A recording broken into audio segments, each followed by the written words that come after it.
My name is Gwen Sullivan, and the moment my son told me to stop acting like a victim, something inside me finally broke. It happened at my granddaughter Emily's 16th birthday party. The room was full of family, laughter, and birthday decorations when I made the mistake of mentioning my late husband, Michael. Ethan slammed his glass onto the table. "Dad spent his whole life cleaning up after you," he snapped. "And even now, 12 years after he's gone, you're still playing the victim." The room went silent. No one defended me. No one questioned him. They all looked at me as if I were exactly who he said I was. For 12 years, I had protected a dead man's secrets and carried the blame for things I never did. That night, I looked around the table and made a decision. "Fine," I said quietly. "If you want the truth, you're finally going to hear all of it."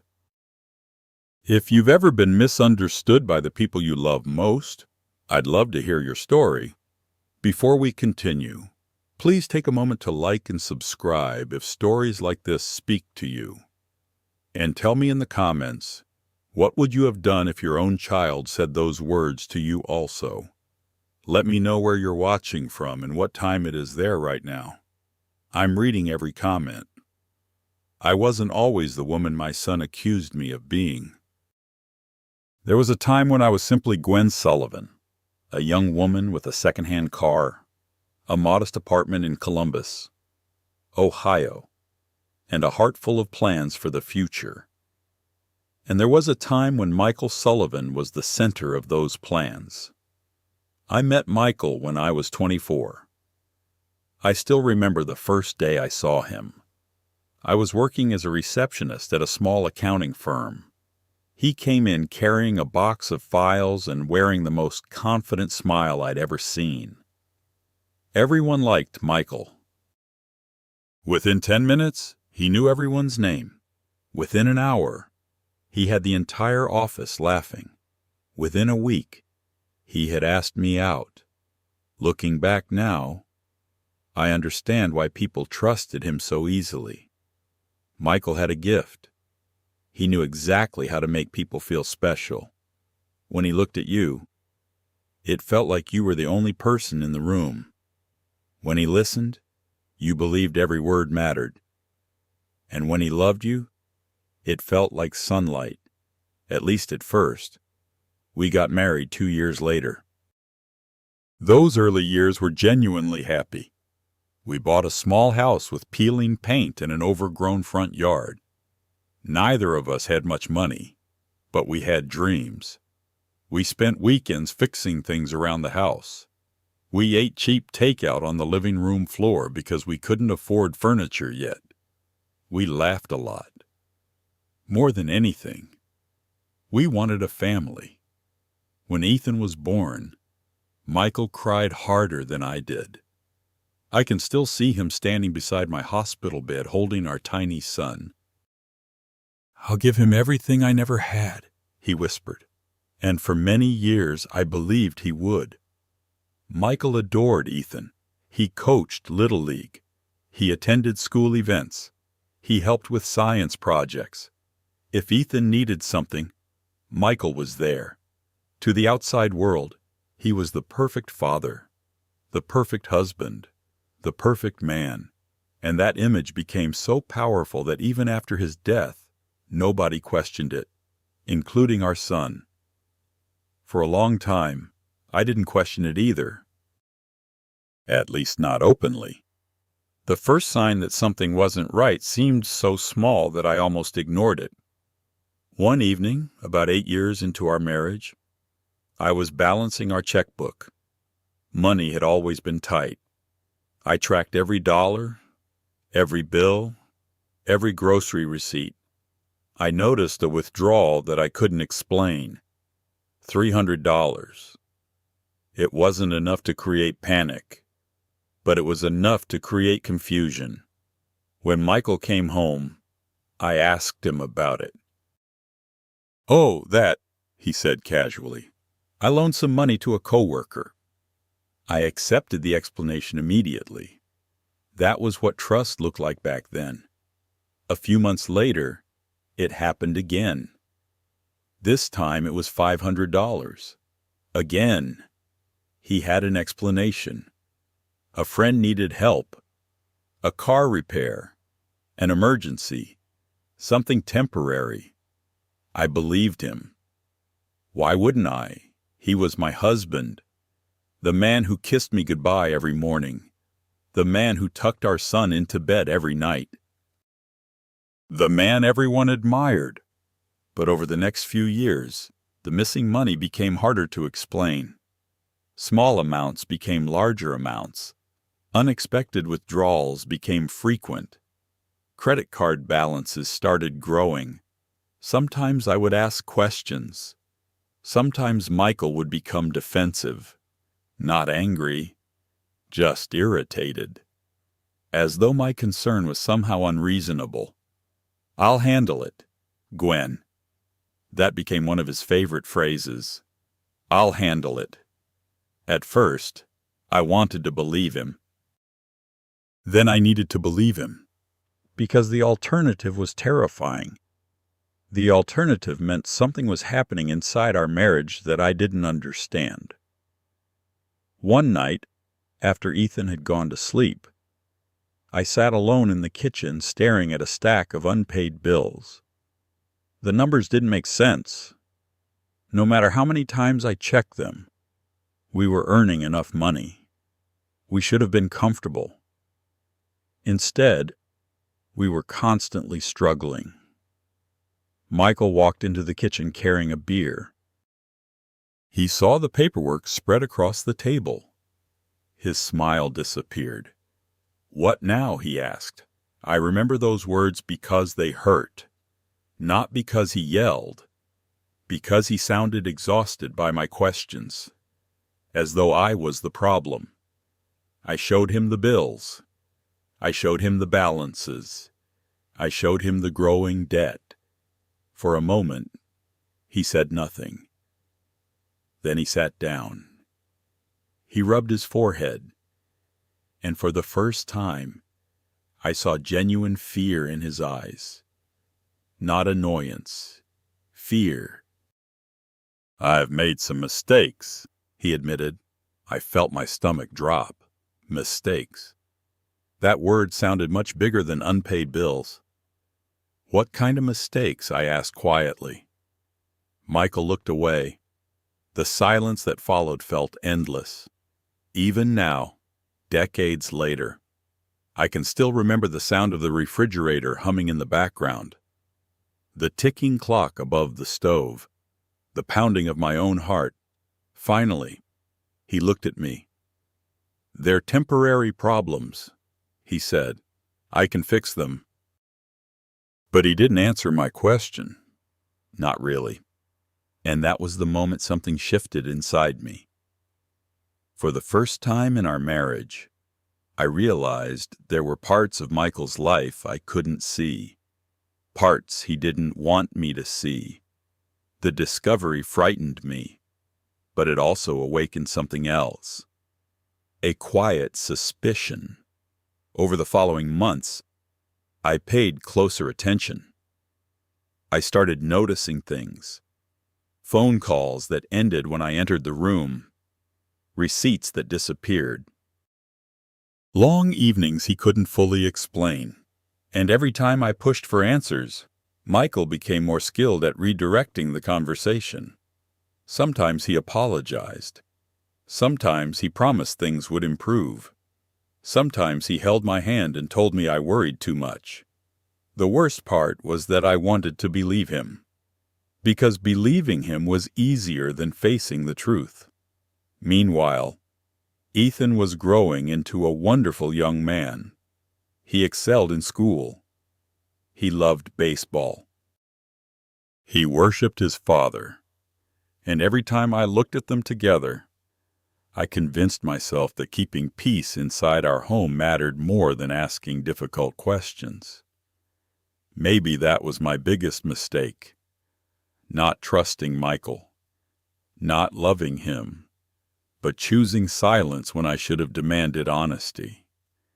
Years later, that silence would cost me more than I could imagine. It would cost me my reputation, my relationship with my son, and nearly my entire family. But at the time, I didn't know any of that. I only knew that the man I loved was hiding something. Something serious. Something dangerous. And despite all his promises, the problems weren't getting smaller. They were growing. Fast. One rainy afternoon, while sorting through paperwork Michael had left on his desk, I found an envelope he had forgotten to hide. Inside was a statement from a lender. My hands started shaking before I even finished reading it. The balance was far larger than anything I had imagined. Far larger than anything our family could comfortably repay. And at the bottom of the page was a date. A recent date. Which meant this wasn't old debt. It was new. Very new. I sat there staring at the numbers, feeling as though the floor beneath me had disappeared. When Michael came home that evening, I knew our lives were about to change forever. Because for the first time, I finally had proof that whatever was happening wasn't a mistake anymore. It was a secret. And it was much bigger than I had ever feared. The night I found that lender's statement, I waited for Michael to come home with a knot in my stomach. For years, I had accepted explanations. For years, I had chosen trust over suspicion. But that piece of paper had changed something. The balance on the loan wasn't a few $1,000s. It was tens of thousands. There was no reasonable explanation anymore. No forgotten bill. No temporary setback. No helping a friend. When Michael finally walked through the front door, I was sitting at the kitchen table with the statement in front of me. He saw it immediately. And the color drained from his face. For several seconds, neither of us spoke. That silence told me more than words ever could. "You went through my desk?" he finally asked. I stared at him. That was his first concern. Not the debt. Not the lie. The fact that I had found it. "Tell me what this is," I said. His shoulders sagged. For a moment, he looked like a man carrying a weight too heavy to hold. Then he sat across from me. His eyes remained fixed on the table.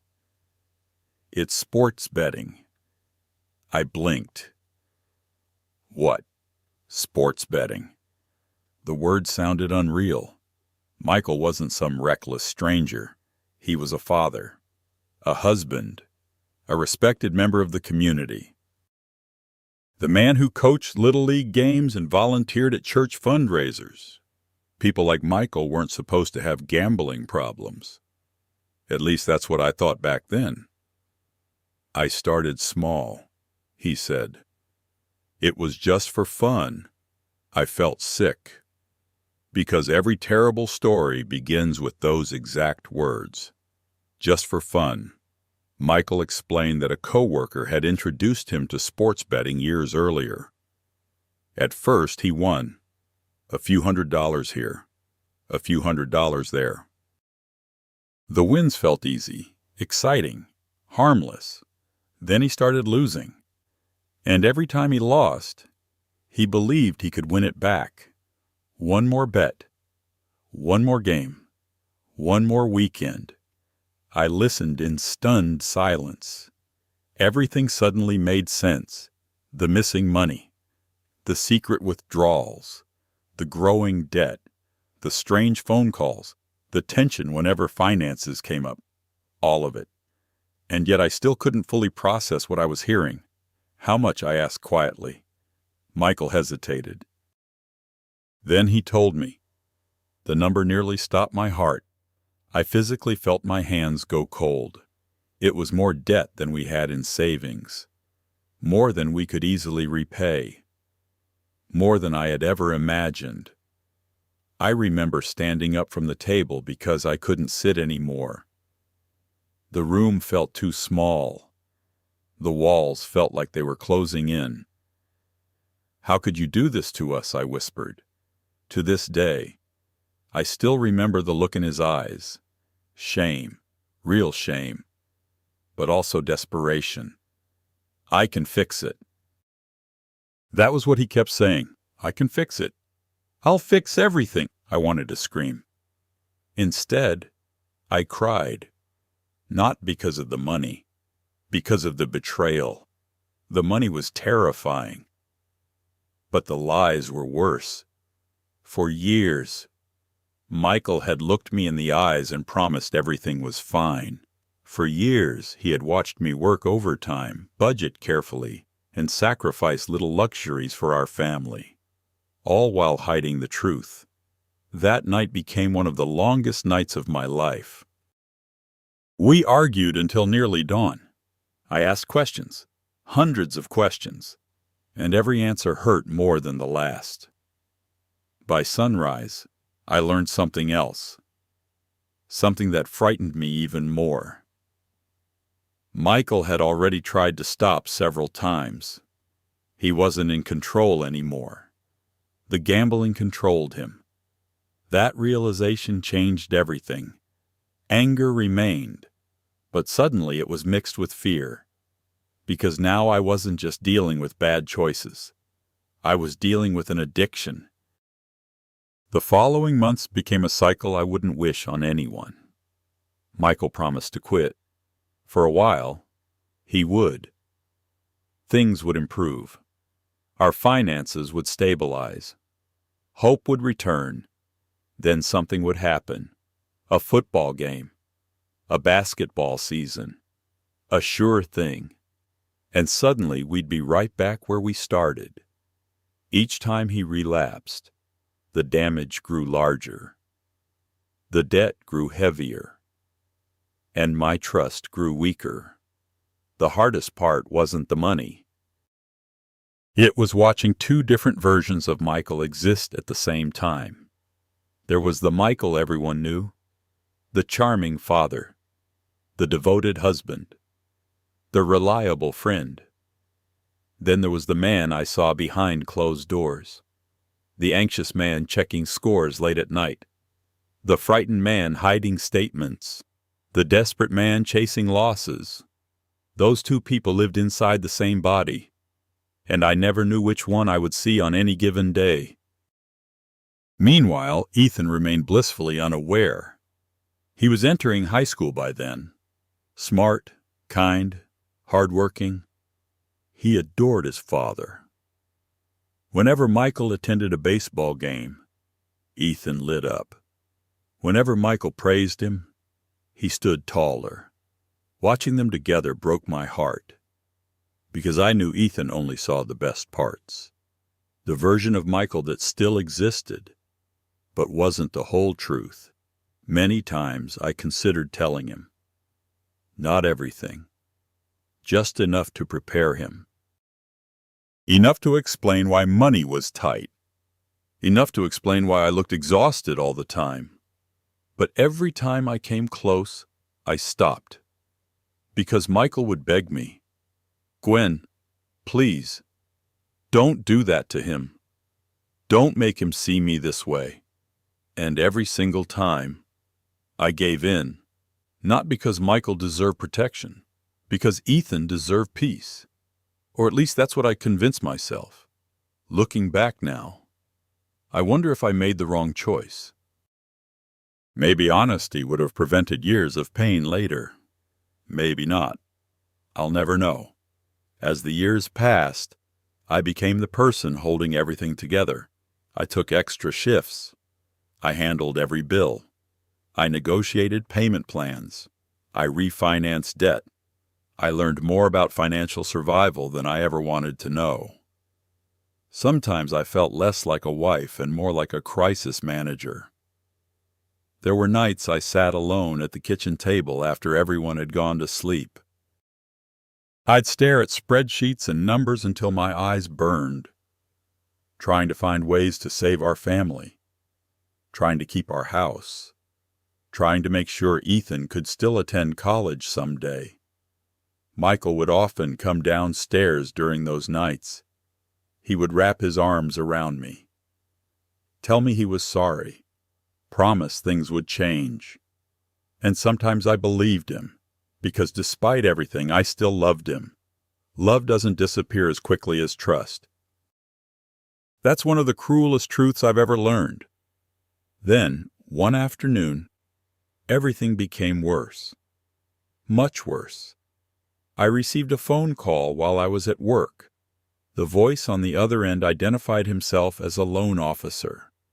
At first, I thought it was a mistake. Then he mentioned Michael's name. My stomach dropped. The officer explained that several payments had been missed. Several. Not one. Not two. Several. And if the situation wasn't resolved, legal action could follow. I sat frozen at my desk. After hanging up, I locked myself in the restroom and cried, because I finally understood something. The problem was larger than Michael had admitted, far larger. That evening, I confronted him again. This time, he couldn't deny it. He admitted he had taken another loan, then another, and another, some secured, some unsecured. Some I had never heard about.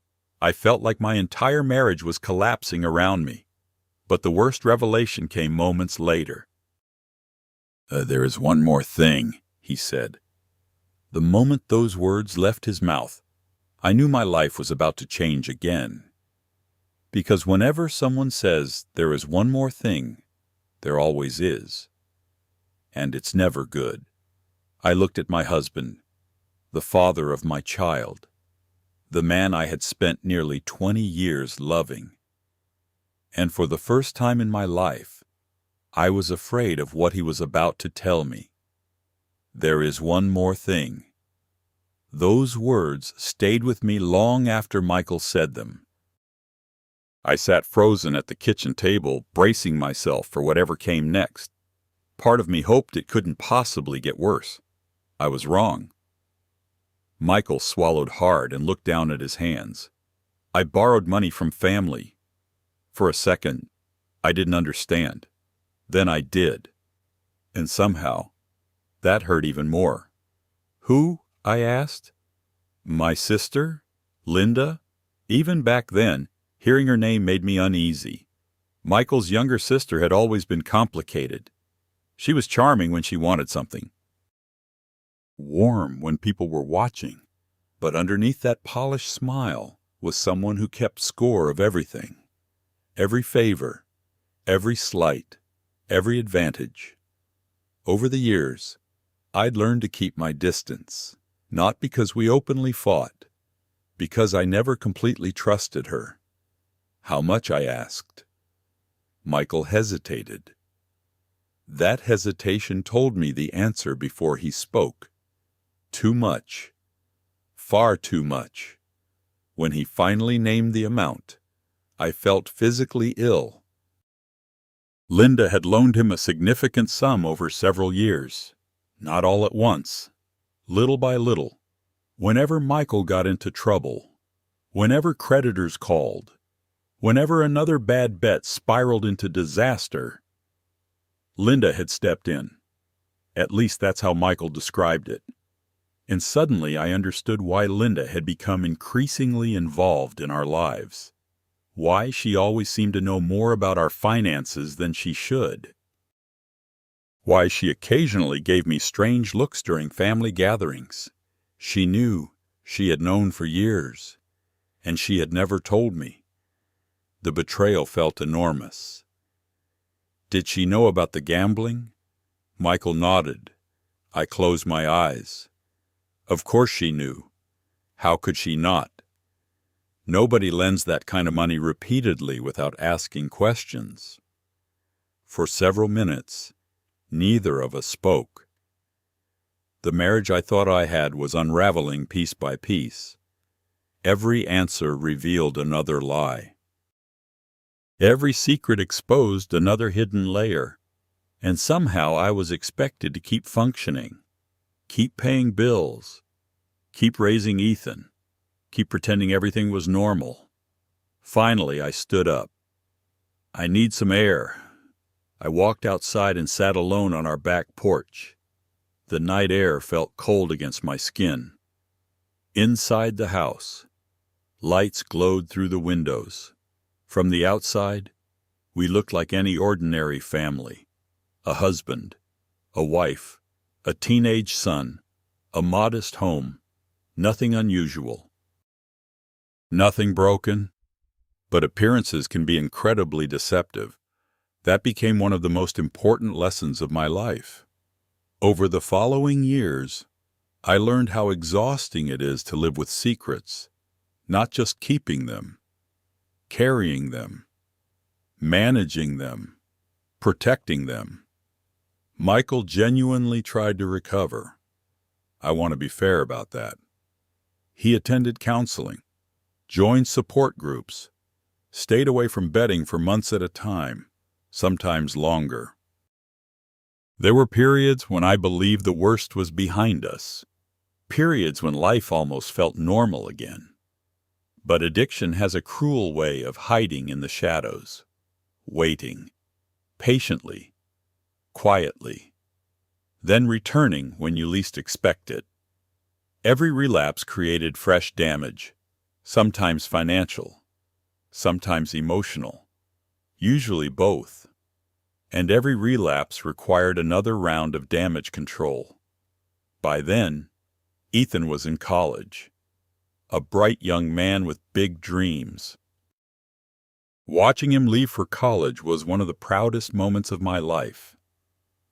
I cried for an hour after we dropped him off, not because I was sad, because I was proud. Despite everything happening behind the scenes, he had grown into a wonderful young man, responsible, kind, driven, and I wanted him to stay that way. I wanted him focused on building his future, not cleaning up his father's mistakes. That was why I never told him. People often ask why I stayed silent. The answer isn't simple. Part of it was love, part of it was shame, part of it was fear, but the biggest reason was Ethan. I didn't want his image of his father destroyed. Maybe that sounds foolish. Maybe it was. But when you're a mother, protecting your child often becomes instinct. Even when it hurts you, even when it costs you. I convinced myself I was doing the right thing, that Ethan deserved at least one parent he could admire without reservation. So I kept carrying the burden, year after year. Then Michael's health began to change. At first it was subtle: fatigue, shortness of breath, occasional chest discomfort. Nothing dramatic, nothing that immediately alarmed us. But gradually the symptoms worsened. Doctors recommended tests. More appointments followed, then specialists. I could see fear growing inside Michael. Not the fear of debt, not the fear of creditors. A deeper fear, the fear that time was running out. Around that same period, something else changed. Michael became quieter, reflective. Sometimes I'd catch him staring out the window for long stretches, lost in thought, as though he was reviewing his life, calculating regrets, measuring consequences. One evening, after dinner, he sat across from me at the kitchen table, the same table where so many difficult conversations had happened. His face looked older than I remembered, tired, worn down. "Gwen," he said softly, "I need you to know something." I immediately felt nervous, because those conversations rarely ended well. But this one was different.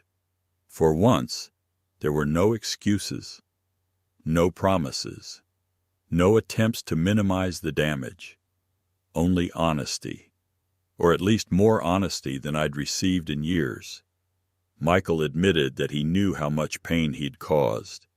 He knew how much I had sacrificed. He knew how much of our life had been spent cleaning up disasters he created. Tears filled his eyes as he spoke.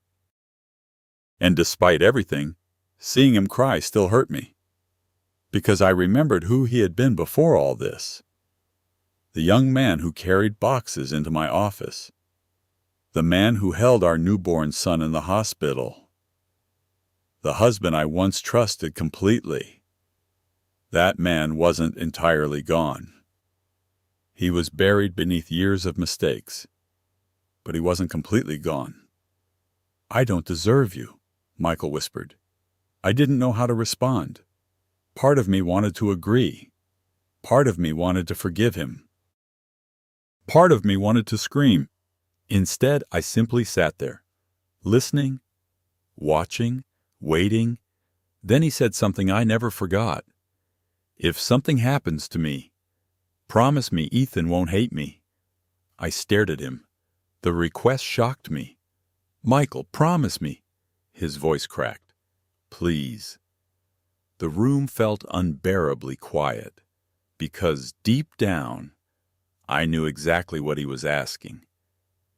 He wasn't asking for forgiveness. He was asking for protection. He wanted me to preserve the image Ethan had of him, even after he was gone, even if it meant carrying the blame myself, even if it meant carrying secrets forever. At the time, I didn't answer. I couldn't. The request felt too heavy, too unfair, too impossible. But life has a strange way of making choices for us. A little over a year later, Michael suffered a severe heart attack. The call came early in the morning. I remember dropping my coffee mug when the phone rang. I remember driving to the hospital with shaking hands. I remember praying the entire way. And I remember the look on Ethan's face when he arrived. Pure terror. The kind only a child can feel when facing the possibility of losing a parent. For several days, we lived inside hospital waiting rooms. Machines beeped. Doctors spoke in cautious tones. Hope appeared, then disappeared, then returned, then disappeared again, until finally there was nothing left to hope for. Michael Sullivan died 12 years before the birthday party where my son called me a victim. And when we buried him, everyone cried for a good man, a loving father, a devoted husband, a man whose mistakes remained hidden beneath the ground. I stood beside his grave carrying every secret, every debt, every sacrifice, every lie. And after the funeral ended, while people were still hugging one another and wiping away tears, one person approached me with a strange expression on her face. Linda, Michael's sister. She leaned close enough that nobody else could hear. Then she quietly said something that would change the next 12 years of my life. After Michael's funeral, I thought the hardest part of my life would be learning how to live without him. I was wrong. The hardest part would be living with what came afterward. The cemetery was nearly empty when Linda approached me. Most of the guests had already left. Only close family remained. I was emotionally exhausted. My husband had been buried less than an hour earlier. My son was devastated, and I was still trying to figure out how I would survive financially. Then Linda stepped beside me. At first, her voice sounded sympathetic, almost gentle. "You need to be careful now, Gwen." I looked at her. "Careful about what?" She glanced toward Ethan, who was standing several yards away speaking with friends. Then she lowered her voice. "About what he finds out." My stomach tightened instantly. The comment felt strange, threatening, deliberate. I remember staring at her without speaking. Linda offered a small smile, one of those smiles that never quite reaches the eyes. You know what I mean. Then she walked away. At the time, I convinced myself grief was making me overly sensitive. I wanted peace, not conflict, especially not during a funeral. So I ignored it. That decision would cost me dearly. Over the next few months, life became a blur of responsibilities. Michael was gone. The bills weren't. The debt wasn't. The mortgage wasn't. The medical expenses certainly weren't. Every day felt like a battle. I worked extra hours, reviewed paperwork late into the night, negotiated with creditors, balanced accounts, made difficult financial decisions. And all the while, I kept Ethan protected from the worst of it. He was 20 years old, still in college, still grieving, still trying to understand life without his father. I couldn't bear to add more pain, so I carried it myself. At first, Ethan and I became even closer after Michael's death. We called each other constantly, sometimes several times a day. When he came home from school, we'd sit together for hours sharing memories, funny stories, favorite vacations, moments we'd nearly forgotten. There were nights when we laughed through tears, nights when we cried together. Those memories remain precious to me, because they remind me that there was a time when my son trusted me completely, before doubt entered his heart, before someone poisoned the way he saw me. The changes started gradually, so gradually that I almost missed them. A strange comment here, an unusual question there. Nothing dramatic, not at first. One afternoon, about 6 months after Michael's death, Ethan called me unexpectedly. His tone seemed different, more guarded, more serious. "Mom," he said. "Did Dad leave life insurance?" The question surprised me. I answered honestly, "Yes." There was a pause. Then another question.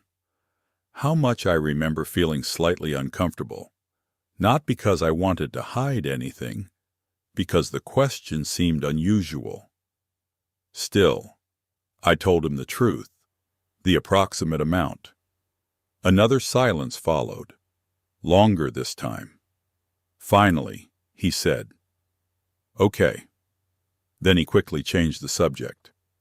At the time, I didn't think much about it. Now I know exactly what happened. That conversation didn't begin with Ethan. It began with Linda. A few weeks later, another strange conversation occurred. Ethan came home for a weekend visit. We were having lunch together. Everything seemed normal. Then he casually asked a question that felt oddly specific. "Did Dad owe anybody money?" My fork froze halfway to my mouth. For a moment, I didn't know what to say. The truthful answer was yes, a lot of money. But I had promised Michael. And more importantly, I still believed protecting Ethan was the right thing to do. "Why are you asking?" I replied. Ethan shrugged. "No reason." But I knew there was a reason. People don't ask questions like that for no reason. Something had already started, something I couldn't see. And because I couldn't see it, I couldn't stop it. Over the next few years, Linda became increasingly involved in Ethan's life. She called him frequently, invited him to dinner, spent holidays with him, positioned herself as a second parent. At first, I appreciated it. I genuinely did. I thought she was helping him process grief, helping him stay connected to his father's side of the family. I had no idea she was quietly rewriting history, one conversation at a time, one suggestion at a time, one lie at a time. The first major crack appeared when Ethan graduated college. We were celebrating at a restaurant. Family members filled the room. Everyone seemed happy. Then someone made a comment about how hard I'd worked to support Ethan through school. Before I could respond, Linda laughed softly. "Oh, Gwen had plenty of help." The comment sounded innocent, but something about her tone bothered me. I noticed Ethan glance toward her, just briefly, as if they shared some private understanding. The moment passed quickly, yet it stayed with me, because it felt like I had missed part of a conversation. Years continued passing. Ethan built a successful career. He met Rachel, fell in love, got engaged. Throughout it all, I remained proud of him. I attended every major milestone, every celebration, every achievement. I never stopped being his biggest supporter. But something subtle kept changing. He called less, visited less, shared less. At first, I blamed adulthood. People get busy. Life becomes complicated. Families grow. That was normal. But eventually, the distance became impossible to ignore. Especially after he married Rachel. Rachel wasn't a bad person. I want to be clear about that. She was intelligent, successful, independent. She loved Ethan. The problem wasn't Rachel. The problem was what she heard, and who she heard it from. Linda quickly became close to her. Too close. Family gatherings often ended with the two of them sitting together talking quietly. Sometimes they stopped when I approached. Sometimes they didn't. But I could feel something shifting. A narrative forming, a story being built. One where I wasn't the hero. One where I wasn't even neutral. One where I was the problem. Then came the first accusation. Not direct. Not harsh. Just enough to wound. It happened during Thanksgiving dinner. Rachel mentioned how difficult grief can be for families. Before I could say anything, Ethan sighed. Then he said something that stunned me. Moms never really moved on. The room became quiet. I laughed awkwardly. "What does that mean?" Ethan shrugged. "You know." "No, I don't." He looked uncomfortable, but then he said it. "It's like you enjoy being the grieving widow." The words hit me like a slap. Everyone else seemed uncomfortable. Rachel immediately looked down. Linda remained completely silent. But I noticed something. She wasn't surprised, not even slightly, because she had heard those thoughts before. Maybe she had planted them herself. That night, after everyone left, I sat alone in my living room. The house felt painfully quiet. I kept replaying Ethan's words. Enjoy being the grieving widow. The statement made no sense. Nothing about grief was enjoyable. Nothing about carrying Michael's secrets was enjoyable. Nothing about spending years paying his debts was enjoyable. Yet somehow my son believed it. And for the first time, a terrifying possibility entered my mind. Someone had been talking to him. For years. Someone had been feeding him a version of our story that wasn't true. I just didn't know how much damage had already been done, or how much worse it would become. Because while I was trying to protect my son's memory of his father, someone else was slowly destroying his faith in his mother. And by the time I finally understood who was responsible, the damage would already be enormous. If there's one thing I've learned about broken relationships, it's that they rarely collapse all at once. They erode, slowly, quietly, almost invisibly. By the time you realize how much damage has been done, entire foundations have already disappeared. That was exactly what happened between Ethan and me. After that Thanksgiving dinner, I told myself not to overreact. People say hurtful things. Families go through difficult periods. Maybe Ethan was stressed. Maybe grief still lingered beneath the surface. Maybe I was imagining problems that weren't really there. I wanted to believe those explanations. Unfortunately, reality had other plans.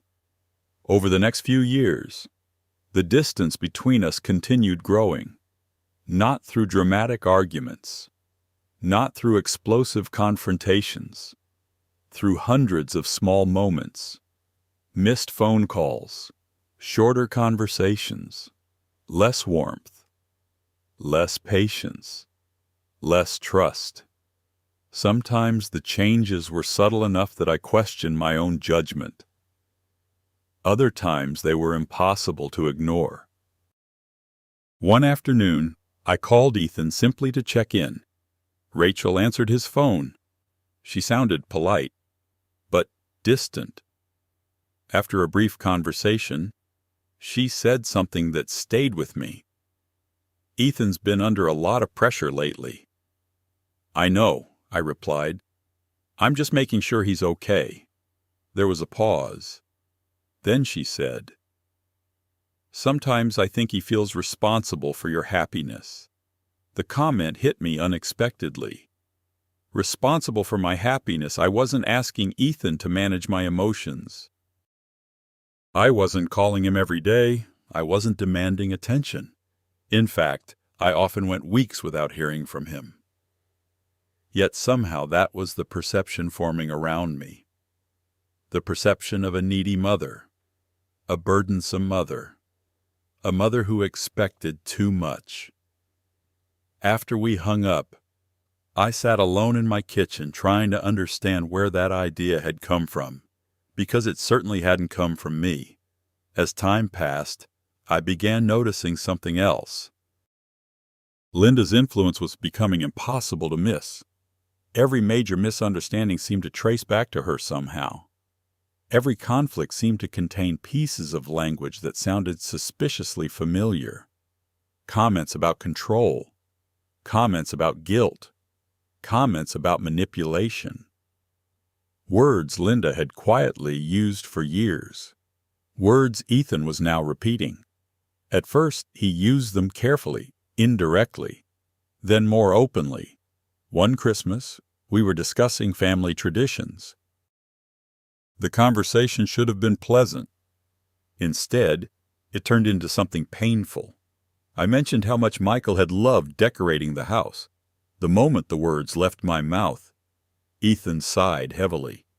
I still remember the sound, the irritation in it, the impatience, the exhaustion, as if he had heard enough. "As usual," he muttered. I looked at him. "What does that mean?" He rubbed his forehead. "Everything always comes back to Dad." The room became uncomfortable. Rachel stared into her coffee cup. Linda remained strangely silent. Again, watching, observing, never correcting, never intervening, never helping. I swallowed hard. "Your father was my husband, and he died." Ethan shook his head. "I know. But sometimes it feels like you use that." The word stunned me. Use that. Use my husband's death. Use my grief. Use my loss. I honestly didn't know how to respond. The accusation felt so disconnected from reality that I struggled to process it. What exactly was I supposedly gaining sympathy, attention, control?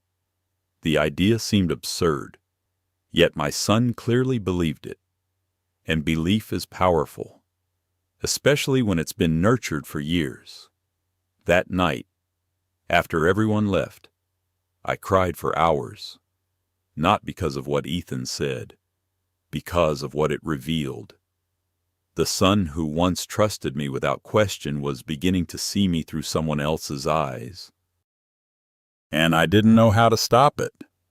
The situation worsened after Rachel and Ethan had their daughter, Emily. Becoming grandparents should have been one of the happiest chapters of my life. In many ways, it was. Emily was wonderful, bright, kind, curious. She reminded me of Ethan when he was young. For a while, spending time with her helped fill the emptiness that had developed elsewhere. But even those relationships became complicated, not because of Emily. Because of the adults around her, I noticed Ethan becoming increasingly protective of boundaries. Again, boundaries themselves weren't the problem. Healthy boundaries are important. The problem was the assumptions behind them. Every request I made was viewed with suspicion. Every suggestion became evidence of interference. Every attempt to help somehow became criticism. One example still stands out vividly. Rachel had recently returned to work. Emily was about 8 years old. They were struggling to balance schedules. One evening I offered to help. Nothing more, nothing less. I can pick Emily up from school a few days a week if that would make things easier. The offer came from love, from genuine concern, from a desire to support my family. Ethan's reaction shocked me. "We don't need you managing our lives." The words landed like a punch. I stared at him, confused. I wasn't trying to manage anything. I'm just offering help. He crossed his arms. "You always do this." Always do what the question echoed through my mind, because I honestly didn't understand. Rachel quickly changed the subject. The conversation ended, but the damage remained. Driving home that night, I cried in my car. Not because he declined my help, because he assigned motives that didn't exist. Somewhere along the way, my actions had stopped being interpreted through love. Now they were filtered through suspicion. And suspicion changes everything. The years continued passing. Linda continued talking. Ethan continued listening. And I continued staying silent. Looking back now, that silence may have been my greatest mistake. Not because I owed anyone explanations. Because lies become stronger when truth refuses to defend itself. I kept thinking the truth would eventually reveal itself, that people would see reality, that character would matter. Instead, the opposite happened. The absence of truth created space for false stories to grow, and they grew very well. By the time Emily entered high school, Ethan's view of me had changed dramatically. I wasn't simply his mother anymore. I had become a symbol, a collection of assumptions, a version of Gwen Sullivan that existed mostly inside his head, a woman who manipulated people through guilt, a woman who loved being pitied, a woman who exaggerated suffering, a woman who controlled others emotionally. The tragedy was that none of those things were true, yet repeated often enough, even absurd lies can begin to sound believable, especially when they come from someone you trust. Then came the conversation that nearly broke me. It happened about a year before Emily's 16th birthday. I had invited Ethan to lunch, just the two of us, something we hadn't done in a long time. At first, everything seemed pleasant. We talked about work, about Emily's grades, about everyday life. Then somehow the topic shifted toward family finances. And suddenly, Ethan said something that made my blood run cold. "You know, Aunt Linda told me something interesting." The moment he said her name, I felt tension spread through my chest. What was that? He looked directly at me. "She said Dad left enough money to take care of everyone." I immediately understood where this was going. The insurance money, the same lie, still alive, still spreading, still poisoning everything. "And?" I asked carefully. Ethan leaned back in his chair. His expression wasn't angry. It was worse. It was disappointed. Like a man finally accepting something unpleasant. Sometimes I wonder what really happened to it. For several seconds, I couldn't breathe. Not because I lacked an answer, because I suddenly realized how deep the damage had become. My own son believed I might have stolen from him. After everything, after every sacrifice, after every debt payment, after every sleepless night, after every promise I kept, he believed I might have taken money meant for our family. And in that moment, I finally understood something terrifying. Linda hadn't simply turned Ethan against me. She had spent years replacing reality with fiction, one carefully planted seed at a time. And unless something changed, eventually those lies would grow large enough to destroy what remained of our family. The worst part, I still hadn't told anyone the truth. Not yet, but that moment was getting closer, much closer than I realized. Because the next time Ethan publicly questioned my character, something inside me would finally reach its limit. The night Ethan told me to stop acting like a victim, I drove home in complete silence. The birthday party had ended shortly after my announcement. Nobody knew what to say. Rachel looked shaken. Emily looked confused. Linda looked nervous. And Ethan looked angry. Not the kind of anger that explodes. The kind that believes it is righteous. The kind that believes it has finally spoken the truth. As I pulled into my driveway, I sat in my car for several minutes staring at my darkened house. I felt exhausted. Not physically, emotionally. 12 years. 12 years of silence. 12 years of carrying secrets. 12 years of protecting people who had not protected me. And for what? To be called manipulative. To be accused of playing the victim. To be treated like a thief for the first time. I stopped asking myself whether revealing the truth would hurt people. Instead, I started asking whether hiding it had already hurt them more. Eventually, I got out of the car and walked inside. The house felt exactly as it always had. Quiet, lonely, still. Michael had been gone for over a decade, yet traces of him remained everywhere. Photographs, books, old tools in the garage, tiny reminders of a life that once existed. I stood in the living room and stared at a framed picture of our family. Michael stood between Ethan and me. All three of us smiling, looking happy, looking whole. The image hurt, not because it was fake, because it was only partially true. We had been happy, but we had also been hiding. And eventually hidden things demand to be found. I walked upstairs toward the attic. I hadn't been up there in years. Not really. Not beyond storing Christmas decorations or old boxes. But I knew exactly where I was going. Near the back wall sat a large gray storage container. Dust covered the lid. The plastic looked older than I remembered. For a long moment, I simply stared at it. That box contained 12 years of silence. Every secret, every sacrifice, every lie. Everything. My hands trembled as I pulled it toward me. The lid creaked when I opened it. Inside were folders, envelopes, bank statements, medical records, letters, receipts, loan documents. A lifetime of evidence.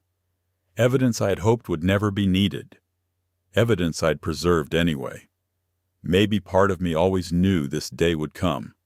I carried the box downstairs and placed it on the dining room table. Then I began sorting through its contents. The first folder contained financial records. Years of them. Payment confirmations. Debt settlements. Bank withdrawals. Insurance statements. Every piece carefully organized. I smiled sadly. The old accountant in me had never disappeared. Back when the chaos was happening, keeping records had become my survival mechanism. When everything else felt out of control, paperwork gave me structure, proof, facts, reality. And reality was becoming very important. Because for years, people had been living inside a fantasy where Michael was flawless, a fantasy where Gwen Sullivan was selfish, a fantasy where the money disappeared, a fantasy where grief was performance. That fantasy was about to end. One document after another brought back painful memories, hospital bills, mortgage payments, credit card settlements, debt agreements. I remembered every sacrifice attached to those pages, the vacations we never took, the retirement savings that disappeared. The second job I worked for nearly 2 years. The nights I cried quietly so Ethan wouldn't hear. Every sheet of paper carried a story, and every story carried a cost. Hours passed. The house grew darker. Outside, rain began tapping softly against the windows. Still, I continued sorting. Then I found the insurance records. The documents Ethan believed I had hidden. The documents that supposedly proved my greed. I laughed bitterly. If only he knew. The payout had looked substantial on paper. But what remained after the debts? Almost nothing. Most people never saw that part. They heard the original amount and stopped listening. They imagined wealth, security, freedom. The reality was very different. Michael's debts had consumed enormous portions of it. Medical bills consumed more. Mortgage obligations consumed even more. By the time everything was settled, there wasn't much left to keep. Certainly not enough to justify the accusations Ethan believed. I placed the insurance records into a separate pile. Those would matter later. Very much. Then I discovered something I hadn't looked at in years. A thick envelope bearing Linda's name. My stomach tightened instantly. For a moment I hesitated. Then I opened it. Inside were copies of checks, loan records, handwritten notes, and suddenly memories flooded back. The loans, the money Michael had borrowed, the arrangements they had made together. I slowly examined each document. The dates, the amounts, the signatures, everything was there. Far more than I remembered.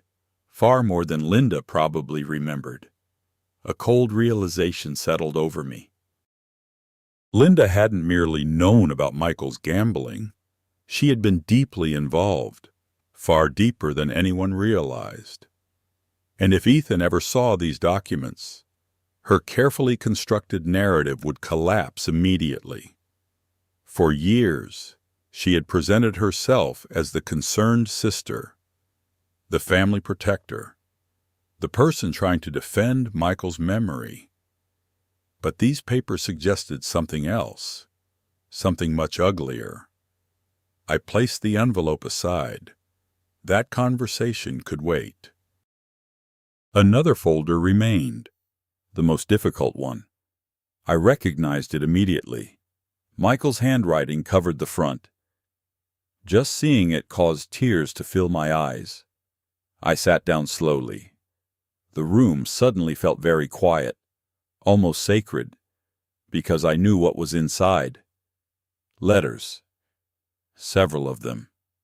Written during the final months of his life. Most were addressed to me. Some contained financial instructions. Others contained apologies. Things he found easier to write than say aloud.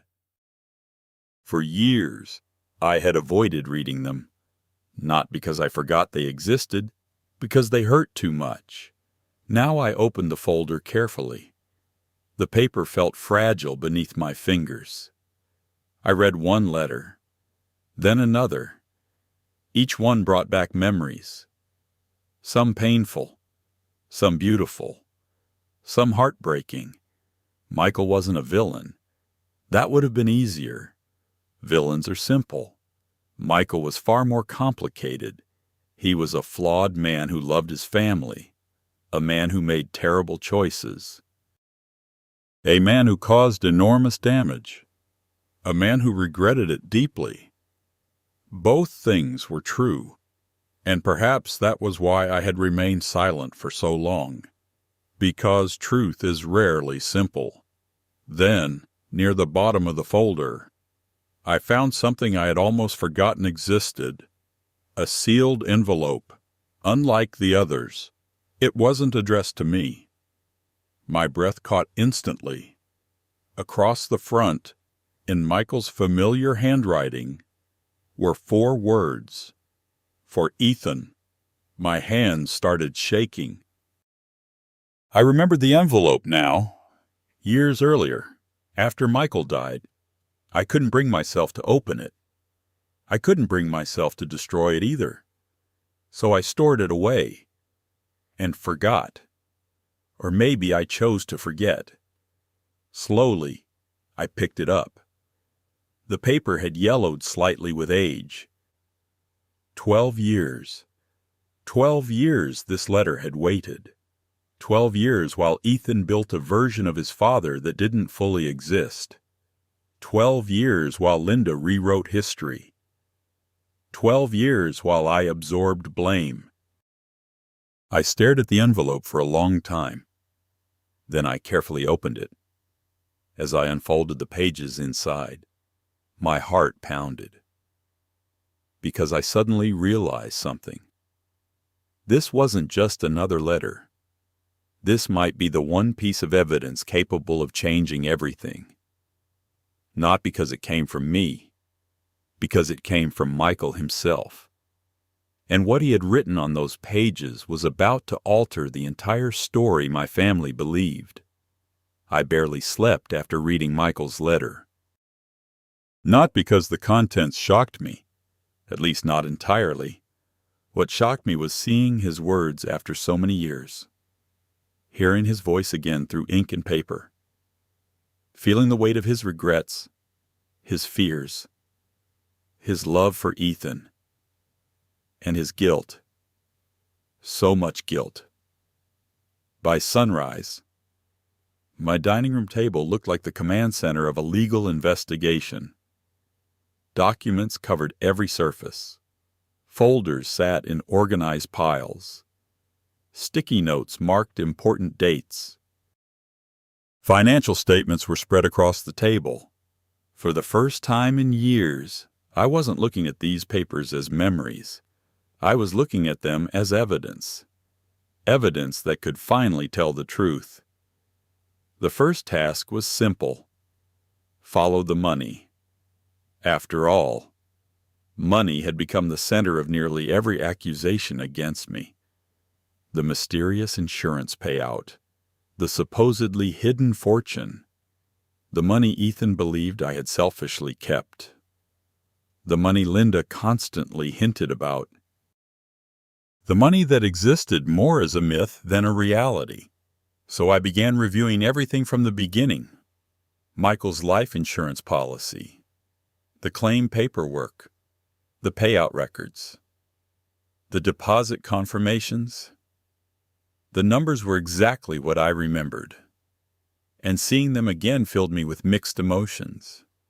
12 years ago, when that money arrived, I remember feeling relief, not joy, not excitement, relief, because by then I knew how much damage Michael's addiction had caused. The insurance money wasn't an opportunity. It was a life raft. And even then, it wasn't large enough to solve everything. I found the original notebook where I had documented every major expense after Michael's death. The pages were worn from age. My handwriting covered every line. I slowly turned page after page, and with each entry, painful memories returned. Mortgage payments, medical bills, credit card settlements, debt negotiations, attorney fees, tax obligations. I remembered sitting at this same dining room table years earlier, calculating how much of the insurance money would survive after the obligations were paid. The answer had been devastating. Almost none of it. At the time, I never complained. I never considered myself a victim. I simply did what needed to be done. That's what mothers do. That's what wives often do. We solve problems while pretending they don't hurt. One document in particular caught my attention. It was a summary I had created shortly after Michael died. A simple breakdown. Insurance received, debts paid, mortgage protected, education expenses reserved, final balance remaining. I stared at the numbers for several minutes. Then I laughed. A sad laugh. The kind that comes when reality feels almost absurd. Because if Ethan had seen this document years ago, nearly every accusation would have died immediately. The truth was painfully clear. I hadn't hidden the money. I had spent it protecting him, protecting his future, protecting his education, protecting the house he grew up in. I continued reviewing records. Soon I reached the section involving Ethan's college years. That pile was especially difficult, because every payment represented a sacrifice Michael would never see. Tuition invoices, housing costs, books, transportation, emergency expenses, semester after semester, year after year. Many of those payments came directly from the insurance funds. Not because I was wealthy, because I wanted Ethan to have opportunities I never had. I remembered one particular conversation. Ethan had been halfway through college. Money was tight. Extremely tight. One evening he called and casually mentioned a study abroad opportunity. He sounded excited, hopeful. The program wasn't cheap. Far from it. I knew immediately that I couldn't comfortably afford it. At least not without making sacrifices elsewhere. But I also knew how much it meant to him. So I made it work. I sold jewelry, worked extra hours, delayed repairs on the house, moved money around, and eventually paid for the opportunity. When Ethan thanked me, I told him not to worry about it. I never explained what it cost, because parents rarely do. We hide the cost. We focus on the result. Now, 12 years later, that same son believed I had stolen from him. The irony was painful. As I continued organizing documents, another realization emerged. The insurance money hadn't merely protected Ethan. It had protected Michael's reputation. If I had refused to pay certain debts, creditors would have pursued collections publicly. Lawsuits might have followed. Records would have become visible. Questions would have been asked. The truth about Michael's gambling could have surfaced immediately after his death. Instead, I quietly cleaned everything up. I absorbed the burden. I protected the image of the man Ethan loved, exactly as Michael had asked. And somehow that sacrifice had become evidence against me. By mid-afternoon, I reached another section of records, the mortgage file. I opened it slowly. This folder contained some of the most difficult memories, because losing the house had once been a real possibility. After Michael died, Several financial obligations hit at once. Income disappeared. Expenses increased. Debt remained. There were moments when I genuinely feared I wouldn't be able to keep our home. The home where Ethan grew up. The home filled with family memories. The home Michael had worked so hard to buy before everything went wrong. The insurance money helped stabilize that situation. Without it, the house might have been lost. Not immediately, but eventually. I found old correspondence from the bank, letters confirming payments, adjustments, settlements, protection plans. Every piece told the same story. The money had gone exactly where it was needed, not where people imagined, not where rumors suggested, not where Linda claimed. Reality and gossip rarely look alike. Then I found something unexpected. A receipt I hadn't noticed before. At first glance, it seemed unimportant. Just another financial record. Then I saw the name. Linda Harper. My heartbeat quickened. I examined the document more carefully. It wasn't just a receipt. It was proof. Proof connected to a transaction that occurred shortly after Michael's death. A transaction involving money. Significant money.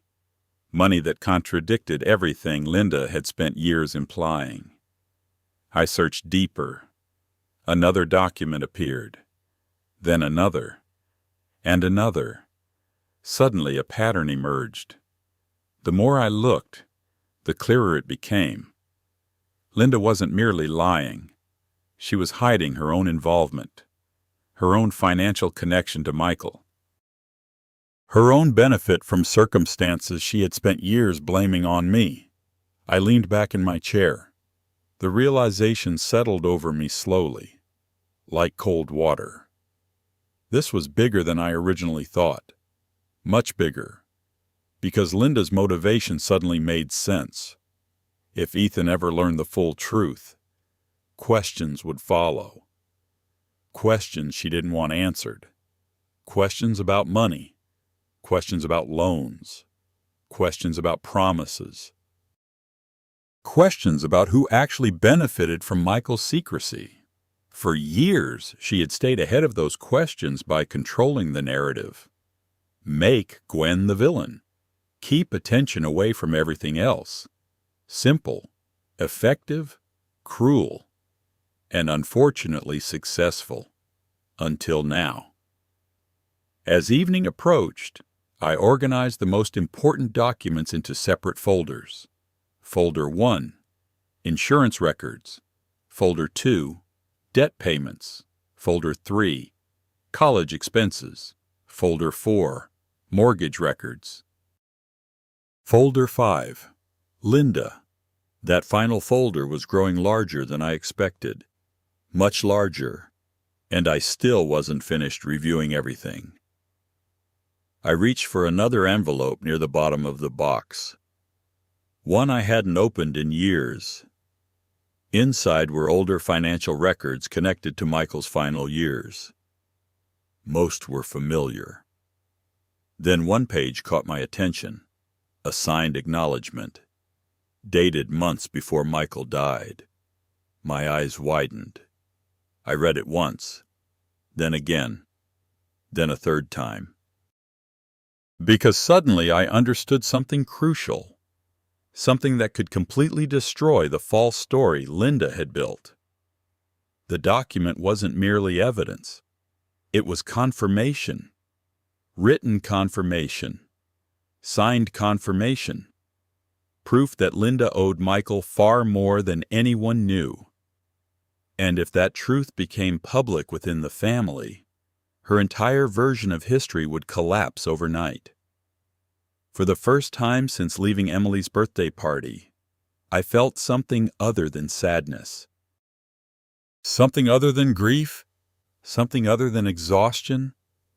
I felt determination. Because the truth wasn't hiding anymore. The truth was sitting on my dining room table. And soon, Everyone was going to see it. The signed acknowledgment sat on my dining room table like a loaded weapon. I must have read it 20 times. Maybe more.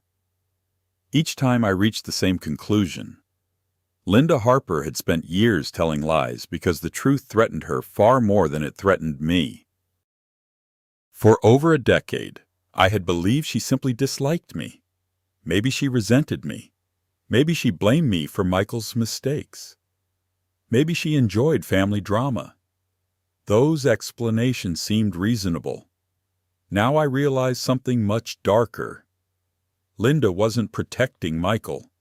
She was protecting herself, and that changed everything. I poured myself a cup of coffee and sat down with the documents again. Outside, the morning sun was beginning to rise. I hadn't slept much. But exhaustion no longer mattered. For the first time in years, pieces were finally fitting together. The acknowledgment was dated 8 months before Michael died. It clearly stated that Linda owed him money, not the other way around. The amount wasn't small either. It was substantial. Far more substantial than I ever knew. Attached to the document were photocopies of checks, transfer records, several handwritten notes. The more I reviewed them, the more disturbing the picture became. For years, Ethan had been told that Linda helped Michael financially, that she repeatedly rescued him from debt, that she sacrificed for her brother. Parts of that story were true, but not the whole story, not even close. Because according to the record sitting in front of me, there had been another side to the arrangement. Linda had borrowed money from Michael for years, thousands of dollars. Sometimes large amounts, sometimes smaller ones, always accompanied by promises to repay him, promises she apparently never kept. A memory surfaced unexpectedly, one I'd nearly forgotten. About 15 years earlier, Michael and I had attended a family barbecue at Linda's house. At some point during the evening, I overheard an argument between them. Nothing dramatic. Just tense whispers near the garage. When Michael returned, he looked frustrated. Linda looked embarrassed. I asked him about it later. He brushed it off. Just family stuff. At the time, I believed him. Now I wondered if the argument had been about money. Maybe many of their private conversations had been. Maybe much more was happening beneath the surface than I realized. As I sorted through the papers, another memory appeared. Then another. Little moments, tiny details, things that seemed meaningless at the time. Now they felt important. I remembered Linda frequently asking Michael for favors, temporary loans, emergency assistance, help with repairs, help with bills, help with unexpected expenses. Michael rarely said no. That was one of his strengths, and one of his weaknesses. He struggled to disappoint people, even when helping them hurt his own family, especially family. The realization left a bitter taste in my mouth, because while Michael's gambling caused enormous damage, he wasn't the only person making irresponsible decisions. Others benefited from his inability to say no. Others took advantage, and Linda seemed to be one of them. I reached for another document. This one was a handwritten note from Michael. Short, simple, undeniably authentic. The note referenced a repayment plan Linda had agreed to follow. She never did. I checked the dates. Nothing. No repayments afterward. No evidence of compliance. Just promises. Broken promises. Suddenly the timeline became clearer. If Ethan discovered that Linda owed money to Michael, several uncomfortable questions would emerge. questions she couldn't easily answer. Questions like, why didn't you repay him? Why did you tell everyone he depended on you financially? Why did you spend years criticizing Gwen? Why did you hide this? The answers would expose her. And Linda clearly understood that. So instead of defending herself, she built a different story. A safer story. One with a convenient villain. Me. The more I thought about it, the more everything made sense. The comments, the rumors, the subtle accusations, the carefully planted doubts. None of them appeared overnight. They were cultivated. Slowly, patiently, strategically, the way a gardener plants seeds and waits for them to grow. And grow they did. By the time Ethan reached adulthood, those seeds had become beliefs. Strong beliefs. Dangerous beliefs. The phone rang unexpectedly. I nearly jumped. The caller ID showed Robert, my older brother. One of the few people who knew parts of the truth. Not everything, but enough. I answered immediately. Morning? You sound exhausted, Robert said. I am. He paused. Did the birthday party go that badly? I laughed bitterly. Worse. After a brief silence, I told him everything. The argument. Ethan's accusation. My decision to finally tell the truth. Robert listened quietly. When I finished, he sighed heavily. I've been waiting years for this conversation. That didn't surprise me. Robert had urged me to speak up many times. More times than I could count. You protected everyone except yourself, he said. I know. No, Gwen, I don't think you do. His voice softened. You protected Michael. Yes. You protected Ethan. Yes. You even protected Linda. I closed my eyes, because he was right. In a strange way, by remaining silent, I allowed everyone else's version of events to survive. Even when those versions hurt me, even when they were false. Robert continued. You realize Ethan only knows the story he's been told. The statement hit me hard, because beneath my anger lived another painful truth. Ethan wasn't born believing these things. He was taught, repeatedly, over years. That didn't excuse his behavior, but it helped explain it. For a long moment, neither of us spoke. Then I told Robert about the documents. Every document. The loans, the notes, the acknowledgement, the evidence. His reaction was immediate. Oh my God. Exactly. Do you still have everything? Every piece. Good. I heard determination in his voice now. The same determination I was beginning to feel. Then it's time. Time. Such a simple word, yet it terrified me. Because once truth is spoken, it cannot be taken back. Families change.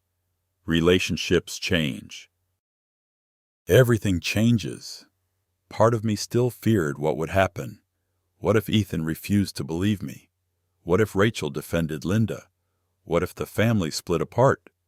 What if exposing the truth caused even more pain? Robert seemed to sense my hesitation. Gwen? What? The family is already broken. The words landed heavily. Because they were true. I wasn't risking a healthy family. I was confronting a damaged one. The damage had simply been hidden. Just like Michael's gambling had been hidden. Just like Linda's lies had been hidden. Just like my sacrifices had been hidden. Truth wasn't creating the problem. Truth was revealing it.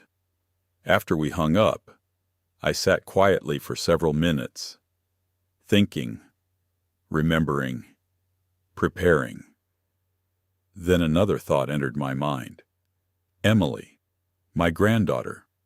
Unlike the adults, Emily still approached life with honesty, curiosity, fairness, and recently, I'd noticed something interesting.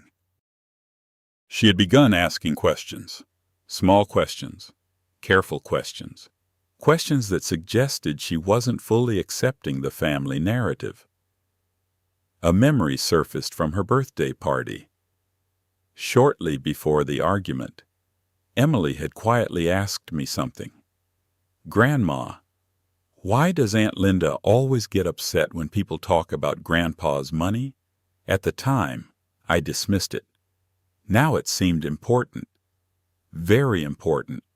Children often notice things adults ignore. And Emily had been observing for years, perhaps longer than anyone realized. The thought gave me a small measure of hope. Not because Emily would solve anything, because truth tends to leave clues behind, even when people work hard to bury it, and those clues were beginning to surface everywhere. By evening, my decision was final. No more silence, no more protecting lies, no more carrying blame. I picked up my phone, one by one.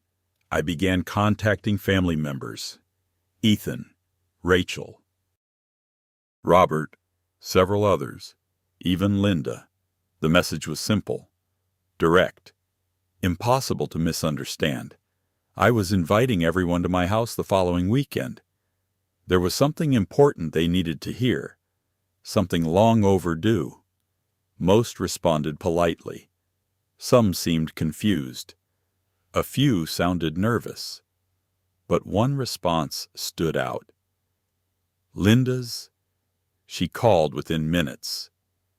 And the moment I heard the tension in her voice, I knew something. She was afraid. For the first time in 12 years, Linda Harper was afraid, which meant she already suspected exactly what I intended to do. The week leading up to the family meeting felt longer than any week I could remember. Every day seemed stretched. Every hour crawled. Every night I lay awake wondering how everything would unfold. For 12 years I had hidden the truth. Now I was preparing to place it directly in front of everyone. There was no going back. No second guessing. No more silence. The morning of the meeting arrived gray and overcast. Rain clouds hung low over Columbus. I woke before sunrise and made coffee. Not because I wanted it, because I needed something to do with my hands. My nerves were relentless. The dining room table was covered with neatly organized folders, each one labeled, each one containing pieces of a story nobody had fully heard. Insurance records, debt records, mortgage documents, college expenses, Michael's letters, Linda's records, and finally, the letter addressed to Ethan. The letter that might change everything. I looked at the stacks and felt the weight of 12 years pressing against my chest.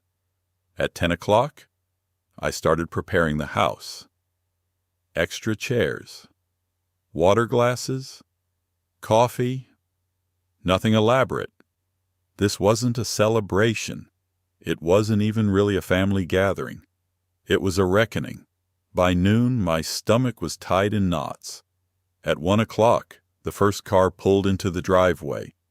Robert, my brother. He walked through the front door carrying the calm confidence that had always grounded me. The moment he saw my face, he hugged me. "You ready?" "No?" He smiled gently. "Good." I laughed despite myself. "What does that mean?"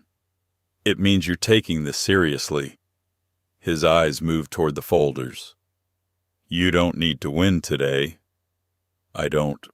"No." He shook his head. "You just need to tell the truth." For some reason, those words settled my nerves. Because he was right. I wasn't there to destroy anyone. I wasn't there to punish anyone.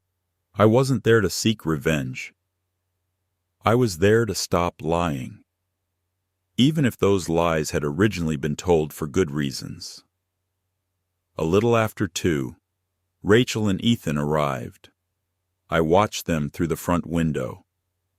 Ethan climbed out of the driver's seat. Rachel followed. Neither looked happy. Neither looked relaxed. The tension was obvious. As soon as Ethan entered the house, he noticed the folders. His expression immediately changed. "What is all this?" His tone was defensive, guarded. I took a slow breath. "We'll talk when everyone gets here." He looked irritated, but he sat down. Rachel quietly took the seat beside him. For a moment, nobody spoke. The silence felt heavy, uncomfortable. Then another car arrived. Emily. She rushed inside moments later. Unlike the adults, she didn't try to hide her emotions. She looked nervous, curious, concerned. She hugged me tightly. "I love you, Grandma." The unexpected words nearly broke me. I hugged her back. "I love you too." When she pulled away, I noticed Ethan watching us. Something flickered across his face. Guilt, perhaps, or uncertainty. Then it disappeared. The final guest arrived 15 minutes later, Linda. The moment I saw her step from her car, I knew she understood exactly why she was here. Her confidence seemed forced. Her smile looked rehearsed. And when she entered the house, her eyes immediately moved toward the folders. She froze, only briefly, but I noticed. So did Robert. Linda recovered quickly, too quickly. "What's all this?" she asked. The same question Ethan had asked. "Interesting," I simply replied. "You'll find out soon." Nobody seemed comfortable after that. Everyone took their seats. The room felt smaller than usual, tighter. The air itself seemed tense. I looked around the table. My son, my granddaughter, my daughter-in-law, my brother, my late husband's sister, the people who mattered most, and the people who had hurt me most. Somehow they were the same group. For a moment, fear nearly stopped me. What if this ended badly? What if truth wasn't enough? What if years of lies proved stronger than evidence? Then I remembered the birthday party. I remembered Ethan's voice. "Stop acting like a victim." The pain returned immediately, and with it came clarity. I wasn't doing this because I wanted to. I was doing it because I had no choice. I folded my hands together. Then I began. "Thank you for coming." Nobody responded. The silence remained. I asked everyone here because there are things that should have been said years ago. Ethan shifted in his chair. Linda crossed her arms. Rachel looked down. Emily listened carefully. I spent 12 years keeping promises. I looked directly at Ethan. Some of those promises protected people I loved. Then I looked toward Linda. And some protected people who didn't deserve it. Linda's jaw tightened. Only slightly. But enough. The room became even quieter. I continued.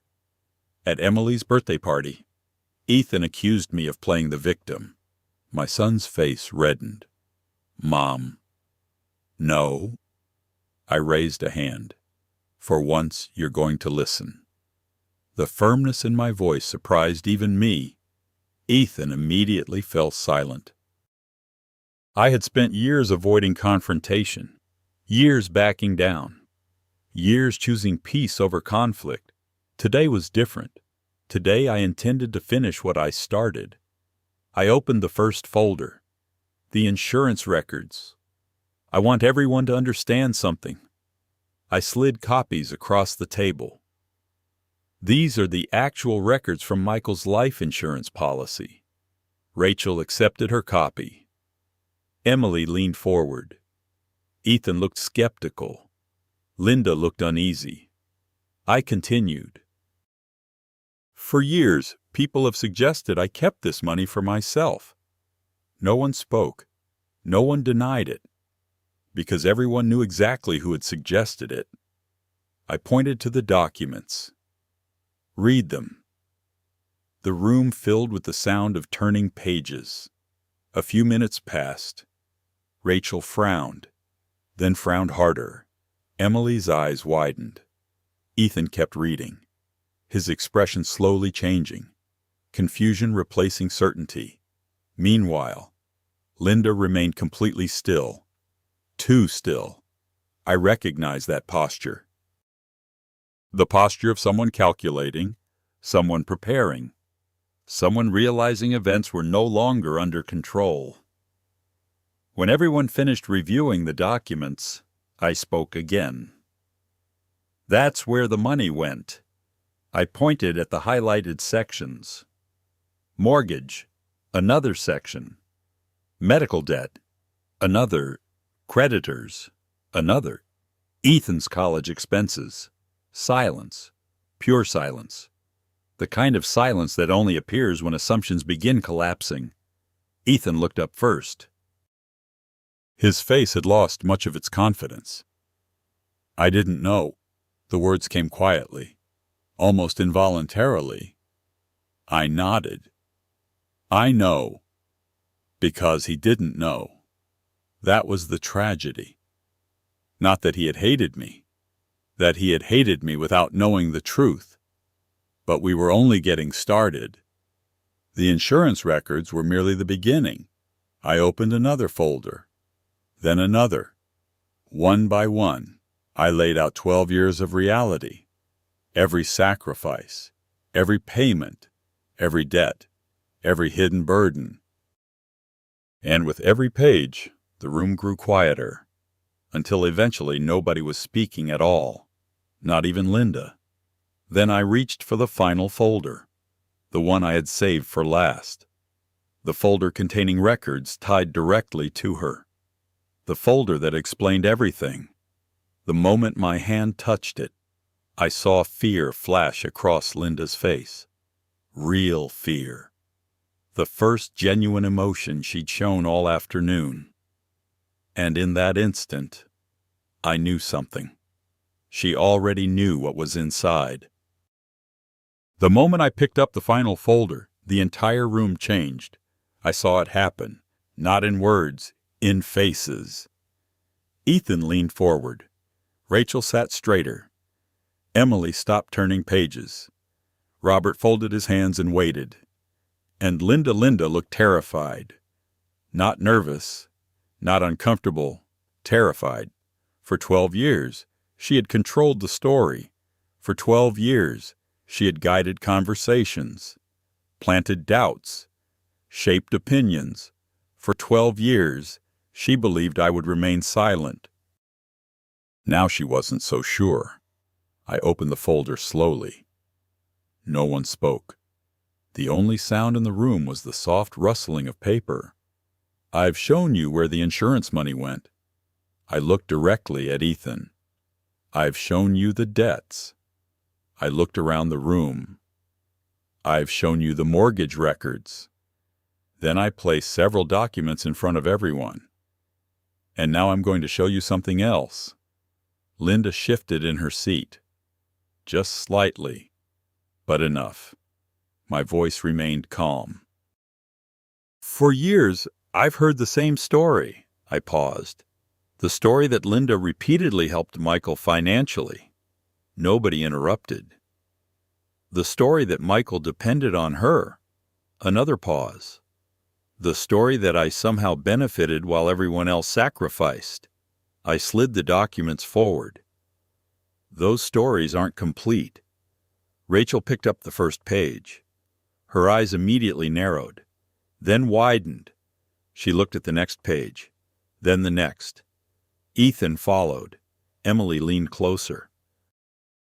The silence became almost unbearable. Finally, Rachel looked up. "What is this?" I answered quietly. "Proof that Linda borrowed money from Michael." No one moved. No one breathed. At least that's what it felt like. Rachel looked back down. Ethan grabbed another document, then another. His face slowly lost color. Because the evidence was undeniable. Canceled checks, signed acknowledgments, handwritten agreements, dates, amounts, signatures, facts, the things lies hate most. Linda finally spoke. "That doesn't prove anything." The words came too quickly, too defensively. I looked at her. "It proves you borrowed money." She crossed her arms. "Michael borrowed money from me too." "Yes." Her confidence returned slightly. "There." She pointed toward me. "You see?" I nodded. "Yes, he did." Her expression changed. She clearly hadn't expected agreement, because I wasn't there to tell half-truths. I wasn't there to replace one lie with another. Michael had borrowed from Linda. That was true, but it wasn't the whole truth, and that was the point. I reached for another document. "Michael borrowed from you." I placed it on the table. "And you borrowed from him." Another document, and then another, and another. I pointed at the dates. The difference is that Michael documented everything. Nobody spoke. The room felt frozen. I continued. "For years, Linda has allowed everyone to believe she was simply helping her brother." I looked directly at Ethan. "But she never told you she owed him money, too." Ethan slowly turned toward his aunt. His expression had changed completely now. Confusion. Disbelief. Suspicion. For the first time, he wasn't looking at me. He was looking at her. Linda immediately noticed, and panic flashed across her face. "You're twisting things." "No." I shook my head. "The documents are speaking for themselves." Then I reached for the letter, Michael's letter to Ethan. The room became still. Even Robert seemed emotional. I held the envelope carefully. The paper was old, fragile, 12 years old, 12 years waiting for this moment. Ethan stared at it. "What is that?" My throat tightened. "A letter from your father." His face went pale. The room remained silent. I continued. "He wrote it before he died." Ethan swallowed hard. "You never told me." "No." My voice cracked slightly. "I couldn't." That was the truth. For years, I hadn't been able to open old wounds. Hadn't been able to revisit that pain. Perhaps part of me was afraid. Perhaps part of me was protecting him. Maybe both. I unfolded the letter. My hands trembled. Then I began reading. The first lines were simple. Michael told Ethan he loved him, that he was proud of him, that becoming his father had been the greatest blessing of his life. By the second paragraph, Rachel was already crying. Emily wiped tears from her eyes. Even Ethan looked shaken. Then the letter changed. The tone became more serious, more personal, more honest.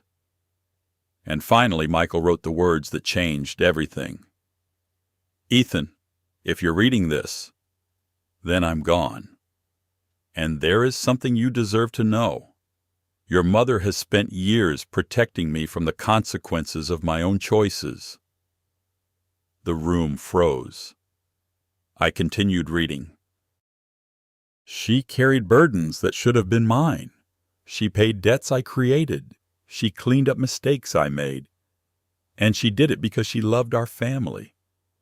Tears blurred my vision. Still, I kept reading. Michael's words filled the room, raw, painful, unfiltered. He described his gambling, his shame, his failures, his regrets. Nothing was hidden. Nothing was softened. Then came the sentence that shattered the illusion Ethan had carried for 12 years. If anyone deserves your respect, it's your mother. Not because she's perfect. Because she stayed when leaving would have been easier. Rachel covered her mouth. Emily openly cried. Robert stared at the table, and Ethan looked completely broken. But the letter wasn't finished. The final section hit hardest. I know she may choose to protect my memory. If she does, remember this. That protection is not something I earned. It's something she gave. Please don't ever punish her for it. The words hung in the air long after I finished reading. Nobody moved. Nobody spoke. The silence felt endless. Then I lowered the letter. My hands were shaking. My heart was pounding. 12 years. 12 years of carrying that truth. And now it was finally out. No more secrets. No more assumptions. No more protecting lies. The room remained motionless. Finally, Rachel whispered, "Oh my God." Nobody answered. Because there was nothing to say. The truth had already said everything. Then something unexpected happened. Emily stood up. She walked around the table and wrapped her arms around me. Tightly, without hesitation, without questions, without conditions. The gesture nearly broke me. I hugged her back. Tears rolled down my face. Over her shoulder, I saw Ethan staring at the letter, still staring, as though reading it again in his mind. Every accusation, every assumption, every judgment, every harsh word, all colliding with reality. Finally, he looked toward Linda. Slowly, deliberately. The room seemed to hold its breath. Linda avoided his eyes. For the first time in my life, I saw her unable to speak, unable to explain, unable to control the conversation. "Ethan," she began. He interrupted her. "No." The single word stunned everyone, including me. He stood. His chair scraped loudly against the floor. His eyes were red. His hands trembled. And when he looked at me, I barely recognized the expression on his face, because the anger was gone. The certainty was gone. The judgment was gone.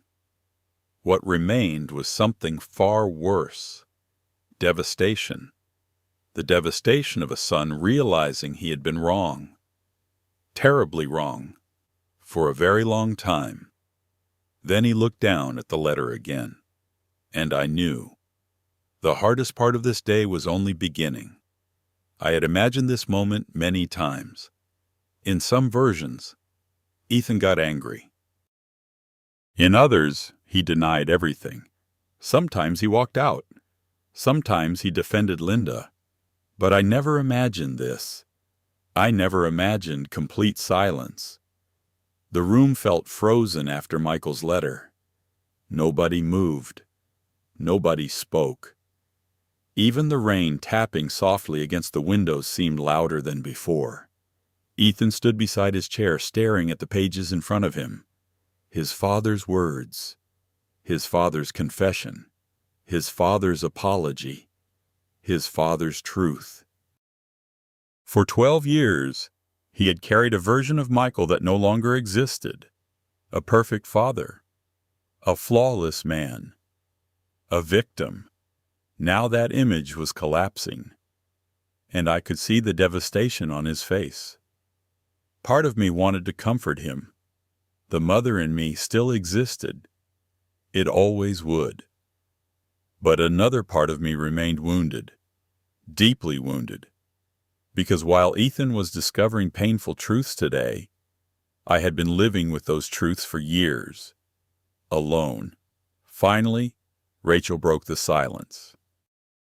She turned toward Ethan. Ethan. Her voice cracked. He didn't answer. He just kept staring at the letter. Then he looked at me. The expression in his eyes nearly broke my heart, because for the first time in years, I saw the little boy I used to know. Not the angry man, not the judgmental son. The boy, lost, confused, heartbroken. Mom. The word came out as barely more than a whisper. I swallowed hard. Neither of us knew what came next. Then Ethan looked around the room, at the documents, at Robert, at Emily, at Linda, and finally back at me. Is all of this true?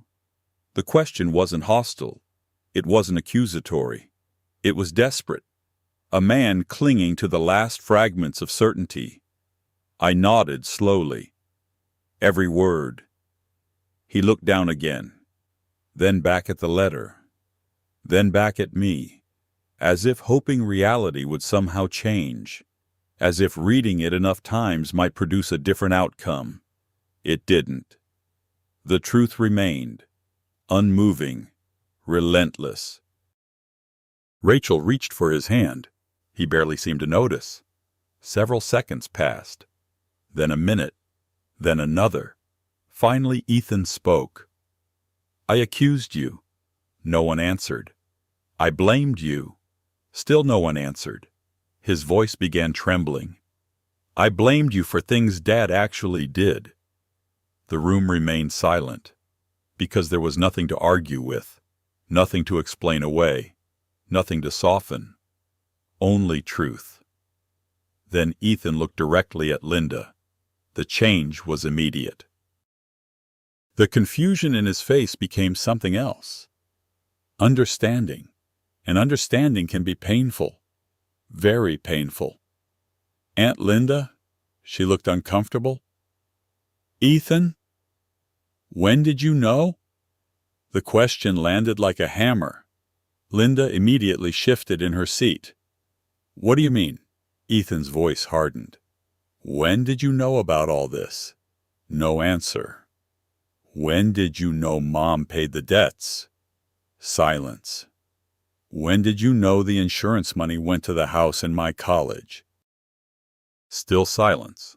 For the first time in years. Linda had no narrative ready, no explanation prepared, no convenient villain available. The spotlight was finally on her, and she hated it. I was trying to protect your father's memory. The excuse sounded weak the moment she said it. Everyone knew it. Especially Ethan. His eyes narrowed. By turning me against my mother, Linda opened her mouth, then closed it. No answer came, because there wasn't a good one. Not anymore. Rachel suddenly spoke. Her voice was shaking. You told us she hid money. Linda didn't respond. Rachel continued. You told us she manipulated people. Nothing. You told us she made Michael miserable. The silence became unbearable. I watched Rachel's face change. Realization. Regret. Shame. For years she had believed pieces of those stories. Not all of them, but enough. Enough to affect how she viewed me. Enough to affect her marriage. Enough to affect our family. Then Emily stood up. No hesitation. No fear. Just honesty, the kind honesty adults often lose. I always thought something felt wrong. Everyone looked at her. Emily wiped tears from her cheeks. You never talked about Grandma like you talk about other people. She looked directly at Linda. Whenever Grandpa came up, you got weird. Linda looked stunned. Emily continued. And every time Grandma said something nice about Grandpa, you got angry. No one interrupted. Because she was right. Children notice everything, far more than adults realize. Emily looked toward her father. Dad, Grandma never says bad things about anybody. The statement hit Ethan hard. I could see it. Because even now, After everything, it was true. I had never tried to destroy Linda, never tried to expose Michael, never tried to defend myself by attacking others. Perhaps I should have, but I hadn't. And now everyone was realizing it. The room remained quiet for several moments. Then Ethan slowly walked around the table. My heart started pounding. I wasn't sure what he intended to do. Neither was anyone else. When he reached me, he stopped, just stood there, looking down. His eyes were filled with tears, the same eyes I'd watched grow from childhood into adulthood, the same eyes that had once looked at me with complete trust, the same eyes that had recently looked at me with judgment. Now they were filled with something else, regret, pure regret. Then Ethan did something that stunned everyone. He dropped to his knees, right there beside my chair. Rachel gasped. Emily covered her mouth. Even Robert looked shocked. I certainly was. My son looked up at me. Tears streamed down his face, and when he spoke, his voice broke completely. "I'm sorry." The words shattered something inside me, not because they erased the pain, because they were real, completely real. "I am so sorry." I closed my eyes. Tears escaped despite my efforts. For years, I had imagined hearing those words. Now that they were finally here, they didn't feel victorious. They felt heartbreaking. Because apologies don't return lost years. They don't erase wounds. They don't undo damage. They simply acknowledge it, and sometimes that's painful too. Ethan continued speaking. "I thought I knew everything." His voice trembled. "I thought I understood what happened." More tears. "I judged you." Another pause. "I humiliated you." Another. I believed lies. The room was completely silent. Nobody looked away. Nobody interrupted. Everyone needed to hear this, including him. Then he said the words that hurt most. "The birthday party." His face crumpled. "Oh God." He lowered his head. The things I said, I remembered them immediately. Every word, every accusation, every stare from family members, every second of humiliation.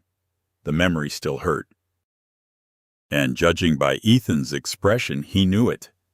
"I can't take it back." His voice was barely audible. "No." For the first time, I spoke. The single word felt heavy. Ethan nodded. More tears fell. "I know." Then he looked up again, his face devastated, childlike, broken. "Can you ever forgive me?" The question hung in the room. Everyone waited. Rachel, Emily, Robert, even Linda. They all looked at me, waiting for an answer. But forgiveness isn't a switch. It's not something you activate because someone apologizes, especially after 12 years, especially after repeated betrayal, especially after public humiliation. I looked at my son, the man I loved, the man who had hurt me, the man who was finally seeing the truth, and I realized something important. I wasn't ready to answer. Not yet. I wasn't ready to answer Ethan's question. Not because I wanted to punish him, not because I wanted revenge. Because forgiveness and healing are not the same thing. And healing takes time. The room remained silent after Ethan asked if I could ever forgive him. Everyone was watching me, waiting, hoping. But life rarely gives us neat emotional conclusions. Not after 12 years. Not after thousands of wounds. Not after an entire relationship has been built on misunderstanding. I looked at my son. Then I reached down and gently took his hand. The same hand I once held while crossing streets. The same hand I held during doctor's appointments. The same hand I held on his first day of kindergarten. My voice was soft. I love you. The moment I said those words, Ethan broke. Completely. His shoulders shook. Tears streamed down his face. He lowered his head and cried openly. Not like a businessman. Not like a husband. Not like a father. Like a son. A son realizing how badly he had hurt his mother. A son realizing how much time had been lost. A son realizing that some wounds cannot simply be erased with an apology. I squeezed his hand. But I need time. The honesty seemed to hit him harder than anger would have. Because deep down, he understood. He nodded slowly. I know. His voice was barely audible. I know. For several moments, nobody spoke. Then unexpectedly, Rachel stood up. She walked around the table and stopped beside me. Her eyes were red. Her face carried the same guilt Ethan was feeling. Perhaps a different version of it, but guilt nonetheless. I'm sorry, too. I looked up at her. She wiped away tears. I should have asked questions. The room remained quiet. Rachel continued. I listened. Another pause. I believed things without verifying them. She looked toward Linda, then back at me. And I treated you differently because of it. I could see how difficult those words were for her. Because unlike Ethan, she hadn't spent decades loving me. She had entered the family later. She inherited a narrative already in progress, a story already being told. Still, she had choices. And she knew it. I nodded gently. Thank you for saying that. Rachel sat down again. Emily immediately moved beside her mother and wrapped an arm around her shoulders. The gesture felt symbolic somehow. 3 generations, trying to repair something broken, trying to find their way back to each other. Then all eyes turned toward Linda. The atmosphere changed immediately. No longer grief, no longer regret. Now there was expectation. Because one person had yet to take responsibility. One person had yet to explain. One person had spent years shaping the narrative. Linda looked trapped. And for perhaps the first time in her life, she truly was. There was nowhere to redirect attention. No convenient distraction. No missing information. No manipulation available. Only facts. Documented facts, verified facts. And Michael's own words. The truth had boxed her in. Finally, she spoke. Her voice sounded smaller than I had ever heard it.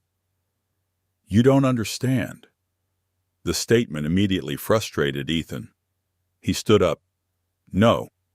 His voice cracked. We understand perfectly. Linda looked stunned. Perhaps she expected him to defend her, to soften the conversation, to rescue her. Instead, he looked more disappointed than angry, and disappointment can be harder to face. Why? The question came from him quietly, not aggressively, not emotionally, just honestly. Why would you do this? Linda looked around the room, searching, calculating, looking for support. There wasn't any. Finally she sighed, a long, exhausted sigh. Then something unexpected happened. She stopped fighting. The defensiveness disappeared. The excuses faded. And for the first time, she looked old. Not physically, emotionally, like someone carrying secrets for too long. I was angry. Nobody interrupted. I was angry for years. Her eyes moved toward me, then away again. I blamed Gwen. I frowned. For what? Linda laughed bitterly. The sound was painful, because even she seemed embarrassed by the answer. For things that weren't really her fault. The room became still. She continued. When Michael got into trouble, he came to Gwen. A pause. When he disappointed people, Gwen forgave him. Another pause.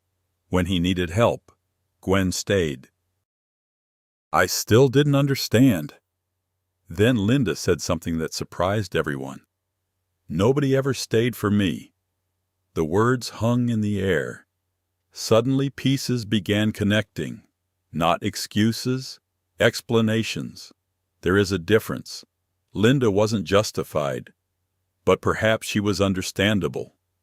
And sometimes understanding matters. She looked down at her hands. Michael always chose his family first. Her voice trembled. Even when he shouldn't have. Now I understood. Not completely, but enough. Linda's resentment wasn't really about money. Not entirely. It was about comparison. It was about feeling secondary, less important, less loved, less chosen. Those feelings had grown for years, decades perhaps, and eventually they turned toxic, very toxic. The room remained quiet as she continued. When Michael died, she swallowed hard. I felt abandoned. Nobody responded, because grief does strange things to people, sometimes terrible things. I started talking. Another pause. Then I kept talking. Her eyes filled with tears. And eventually I couldn't stop. The confession felt painfully human, not evil, not noble, human, flawed, damaging, selfish, human. Then she looked directly at Ethan, the person she had harmed most. I'm sorry. He didn't respond. She looked at Rachel. I'm sorry. Still silence. Then finally she looked at me. The person she had spent 12 years targeting. The person she had blamed. The person she had undermined. The person she had hurt repeatedly. I'm sorry, Gwen. The room waited. Again. Everyone waiting for me. Waiting for some grand moment. Some dramatic speech. Some emotional breakthrough. Instead, I simply nodded. Because apologies matter. But they don't erase history. Not immediately. Maybe not ever. What they do is create a starting point. And sometimes that's enough. The meeting continued for several more hours. Questions were asked. Documents were reviewed. Timelines were clarified. Stories were corrected. For the first time in over a decade, everyone was working from the same version of reality. And that changed everything. Not instantly, not magically, but meaningfully. As evening approached, people slowly began preparing to leave. The emotional exhaustion was visible on every face, especially Ethan's. Before he left, he approached me again, this time standing, not kneeling, not begging, just standing. Like an adult, like a son trying to rebuild something precious. I'll wait. I looked at him. For what? For however long it takes. His eyes filled again. For forgiveness. The answer surprised me. Not because it was dramatic, because it was mature. For the first time in years, Ethan wasn't demanding understanding. He was offering patience. And that gave me hope. Real hope. The kind I hadn't felt in a very long time. As I watched everyone leave that evening, I stood alone on my front porch. The rain had stopped. The clouds were breaking apart. Sunlight peeked through the horizon. And for the first time in 12 years, I felt lighter. Not healed, not finished, but lighter. The truth was finally free. And now, perhaps, our family could begin the difficult work of becoming a family again. The weeks after the family meeting were some of the strangest of my life. For years, I had imagined what would happen if the truth finally came out.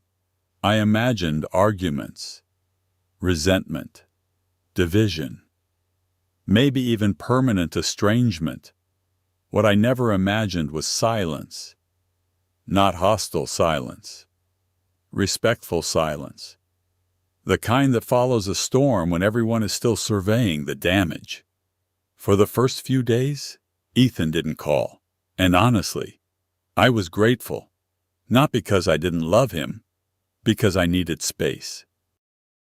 12 years of pain don't disappear over a single weekend, no matter how sincere the apology.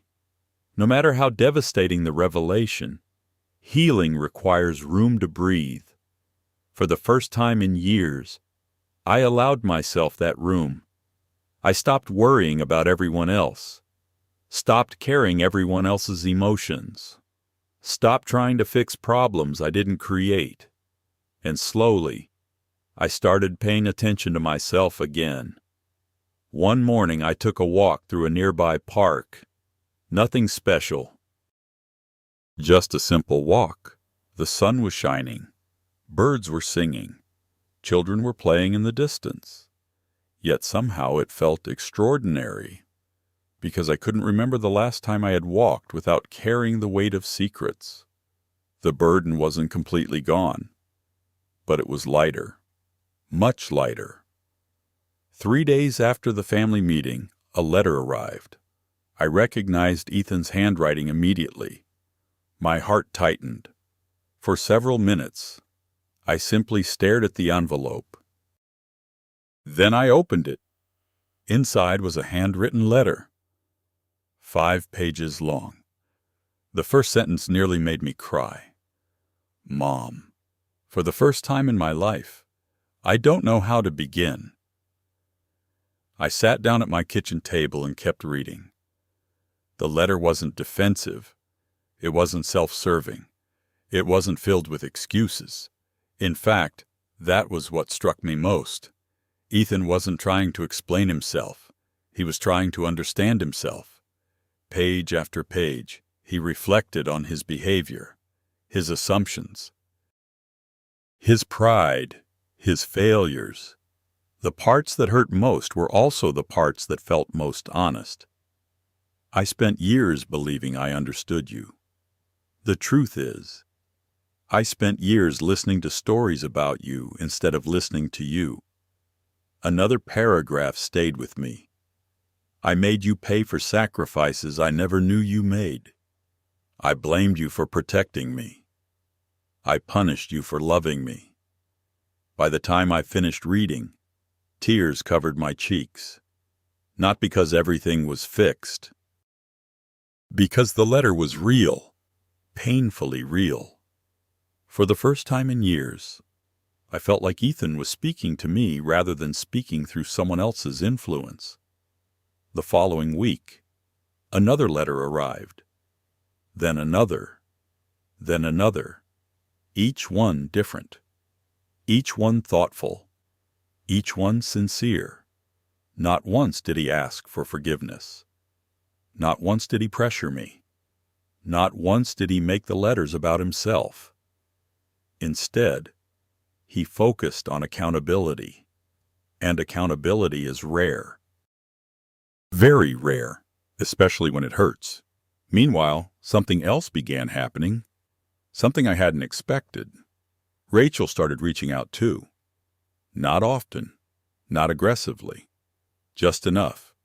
A text message asking how I was doing, a photograph of Emily, a simple check-in. At first, I responded cautiously. Years of distance don't disappear overnight. But gradually, I sensed something changing. Rachel was no longer operating from assumptions. She was trying to build a relationship based on reality. That mattered. One Saturday afternoon, Emily visited by herself. The moment she walked through the door, She hugged me, then hugged me again, then laughed. I missed you. The simplicity of her honesty made me smile. I missed you too. We spent hours together, baking cookies and talking, watching old family videos. And eventually, she asked the question I knew was coming. Grandma. Yes. Are you okay? The concern in her voice nearly broke my heart, because she genuinely wanted to know.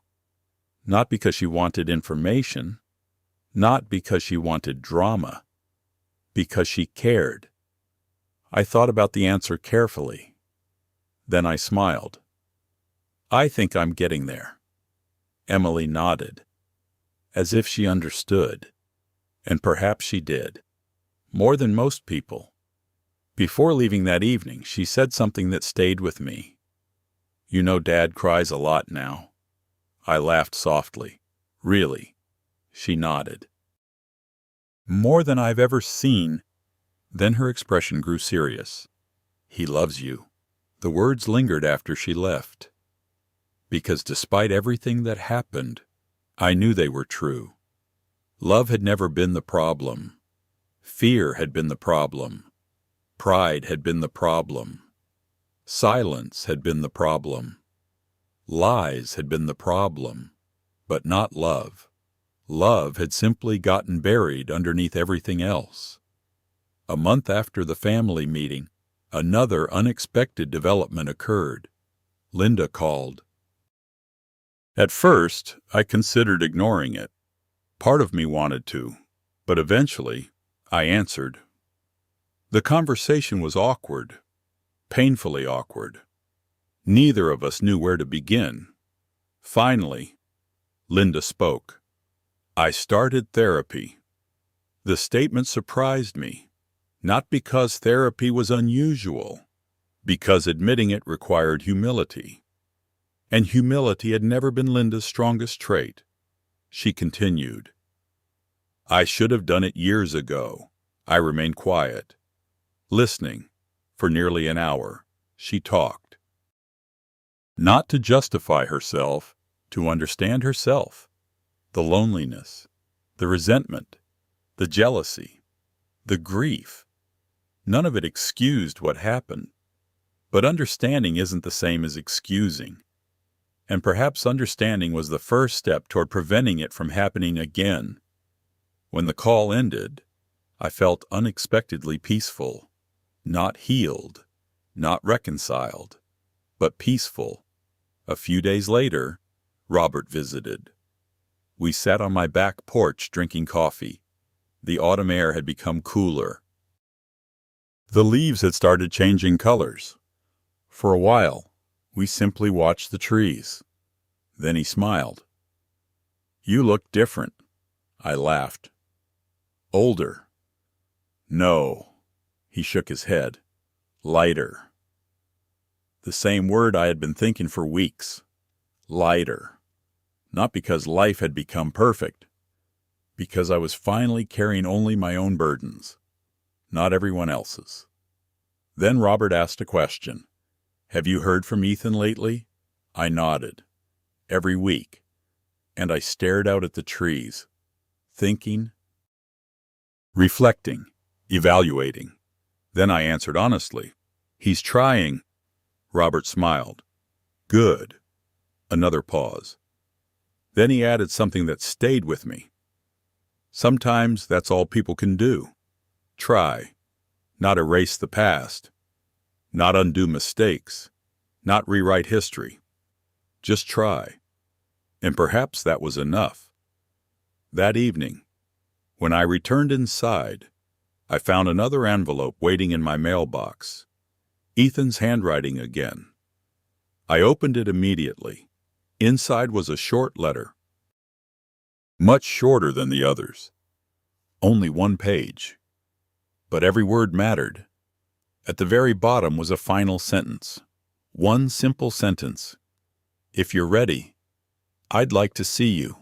No pressure. No expectations. Just lunch. Mother and son. Whenever you're ready. I stared at those words for a long time. Then I folded the letter carefully, because for the first time since the truth came out, I realized something. Maybe I was finally ready too. The restaurant Ethan chose was small and quiet. Nothing fancy, nothing expensive. Just a simple place overlooking a river about 40 minutes from my house. When I arrived, he was already there, waiting, nervous.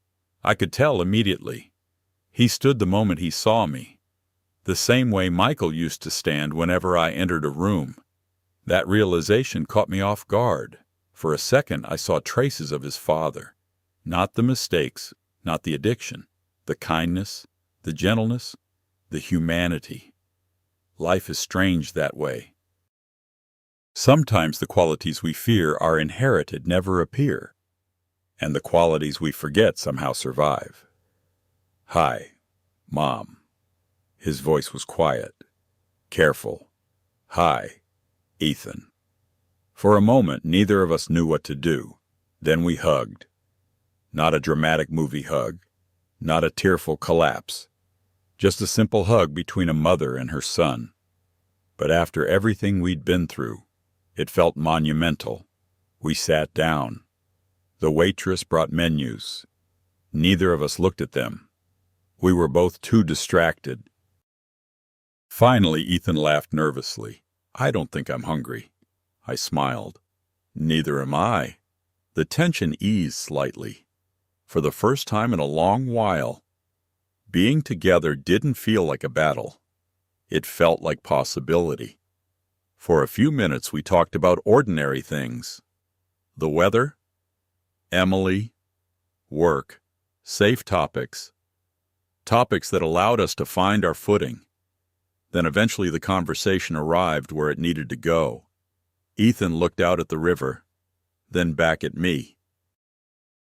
"I keep thinking about all the years I got wrong." The sadness in his voice was unmistakable. I didn't interrupt. He continued. "I replay conversations in my head." A pause. Family dinners. Another pause. Phone calls. He swallowed hard. Things I said. I could see the pain in his eyes. Real pain. Not self-pity. Regret. And regret can be one of the heaviest burdens a person carries. I wish I could change it. His voice cracked slightly. "I know." For a moment he simply stared at the table. Then he asked something I hadn't expected. "Were you angry at Dad?" The question surprised me. Not because it was unreasonable, because it was honest. Deeply honest. I thought carefully before answering. "Sometimes." Ethan nodded, as if he expected that. But not all the time. His expression became curious.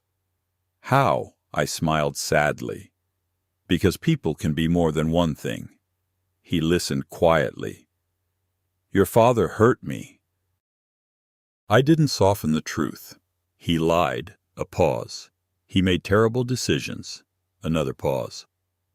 He created problems that affected all of us. Ethan nodded. Then I continued. "But he also loved us." The statement lingered. "He wasn't a monster." I looked out at the water. "He was a flawed man who spent years making mistakes." Then I smiled softly. And in the end, he knew it. For a long moment, Ethan said nothing. Then he nodded. "I think that's the hardest part." "What is?" "Realizing people aren't heroes or villains." I smiled. Now he understood. Really understood. That was one of the biggest lessons hidden inside this entire story. Life isn't simple. People aren't simple. The truth rarely is. Eventually our food arrived. Neither of us had much appetite. Still, we ate, and we talked, really talked, for the first time in years, about childhood memories, about Michael, about the family, about mistakes, about healing. At one point, Ethan looked directly at me. "I don't expect forgiveness." The statement surprised me. He continued, "I hope for it." A pause. "But I don't expect it." I studied his face. The humility there felt genuine, not performative, not strategic. Genuine. Then I realized something. For months, he'd been showing me the same thing. In letters, in actions, in patience. He hadn't demanded anything. He hadn't rushed me. He hadn't made excuses. He had simply shown up. Again and again. And perhaps that mattered more than any apology, because change isn't measured by words. It's measured by behavior. The lunch lasted nearly 3 hours. When we finally stood to leave, neither of us seemed eager to end it. That felt like progress. Real progress. Before we walked to our cars, Ethan stopped. There in the parking lot, beside the river, under a clear autumn sky. He looked at me. "Mom, yes, I love you." The words hit me harder than I expected, because for years they had existed beneath layers of misunderstanding. Now they stood alone, clear, honest, uncomplicated. I smiled. "I love you too." And for the first time in a very long time, those words felt complete, not wounded, not strained, complete. A few weeks later, Thanksgiving arrived. The irony wasn't lost on me. Family gatherings had become the setting for some of the most painful moments of my life. This one felt different. Not perfect, different. When I arrived at Ethan and Rachel's house, Emily practically tackled me with a hug. Rachel welcomed me warmly. Robert was already there. Even Linda attended, though things remained understandably cautious between us. Healing doesn't erase consequences, but it does create opportunities. Dinner felt quieter than previous years, more thoughtful, more honest. Nobody was pretending anymore. Nobody was performing. Nobody was protecting illusions. And somehow that made everything feel more genuine. At one point during dinner, Emily stood up and raised her glass. Everyone looked at her. She smiled. "I just want to say something." Rachel laughed. "Oh boy." Emily ignored her. "I think this is the first family dinner where everyone is actually telling the truth." The table erupted with surprised laughter. Even I laughed, because she wasn't wrong. Not entirely. Then Emily looked directly at me. "I'm glad you're here, Grandma." My heart swelled. I'm glad too. The rest of the evening passed peacefully. Not dramatically. Not perfectly. Peacefully. And honestly, that was enough. Later that night, after returning home, I sat alone on my back porch, the same porch where I had cried years earlier, the same porch where I had questioned everything, the same porch where I once believed my family might never recover. The night air was cool. The stars were visible. And for the first time in 12 years, I felt truly at peace. Not because everyone apologized, not because every relationship was repaired, not because the past disappeared. The past never disappears. I felt peace because the truth was finally free. For years, I believed telling the truth would destroy my family. I was wrong. The lies were what nearly destroyed us. The truth saved us, not immediately, not painlessly, but eventually, because truth gives people a chance to choose, to understand, to grow, to heal. And as I sat beneath the stars, thinking about everything that had happened, I realized the greatest lesson of all. The most dangerous burden isn't the truth. It's carrying a lie for so long that everyone forgets what reality looks like. That burden had nearly broken me. But not anymore. My name is Gwen Sullivan. And after 12 years of silence, I finally told everyone the truth. It cost me more than I can describe. But in the end, it gave me back something even more valuable. My family. Sometimes the people who love us the most can also hurt us the most. Not because they are evil, not because they don't care, but because they believe things that were never true. One of the most painful lessons I learned is that silence has a cost. We often stay quiet to protect others. We hide our pain to keep peace. We carry burdens alone because we believe we're doing the right thing. But when silence allows lies to grow, it stops being protection. It becomes a prison. For years, I believed I was protecting my husband's memory. I believed I was protecting my son from pain. What I didn't realize was that every secret left room for someone else to write the story. And eventually, they did. Another lesson is that forgiveness and reconciliation are not the same thing. Forgiveness is a process. Trust is a process. Healing is a process. None of them happen overnight. People who truly regret their actions don't just apologize. They change. They take responsibility. They remain patient while trust is rebuilt. That's what real growth looks like. Most importantly, remember this: the truth may hurt. The truth may be uncomfortable. The truth may even break your heart. But the truth also creates the possibility of healing. Lies can create temporary peace. Only truth can create lasting peace. If this story touched your heart, I'd love to hear your thoughts. Have you ever been misunderstood by someone you love? Have you ever carried a secret to protect someone else? Do you think Gwen made the right choice by staying silent for so long? Please share your experience in the comments. Your story may help someone else feel less alone. And if stories about family, resilience, healing, and emotional justice mean something to you, don't forget to subscribe and join us for more journeys like this one. Thank you for spending this time with me.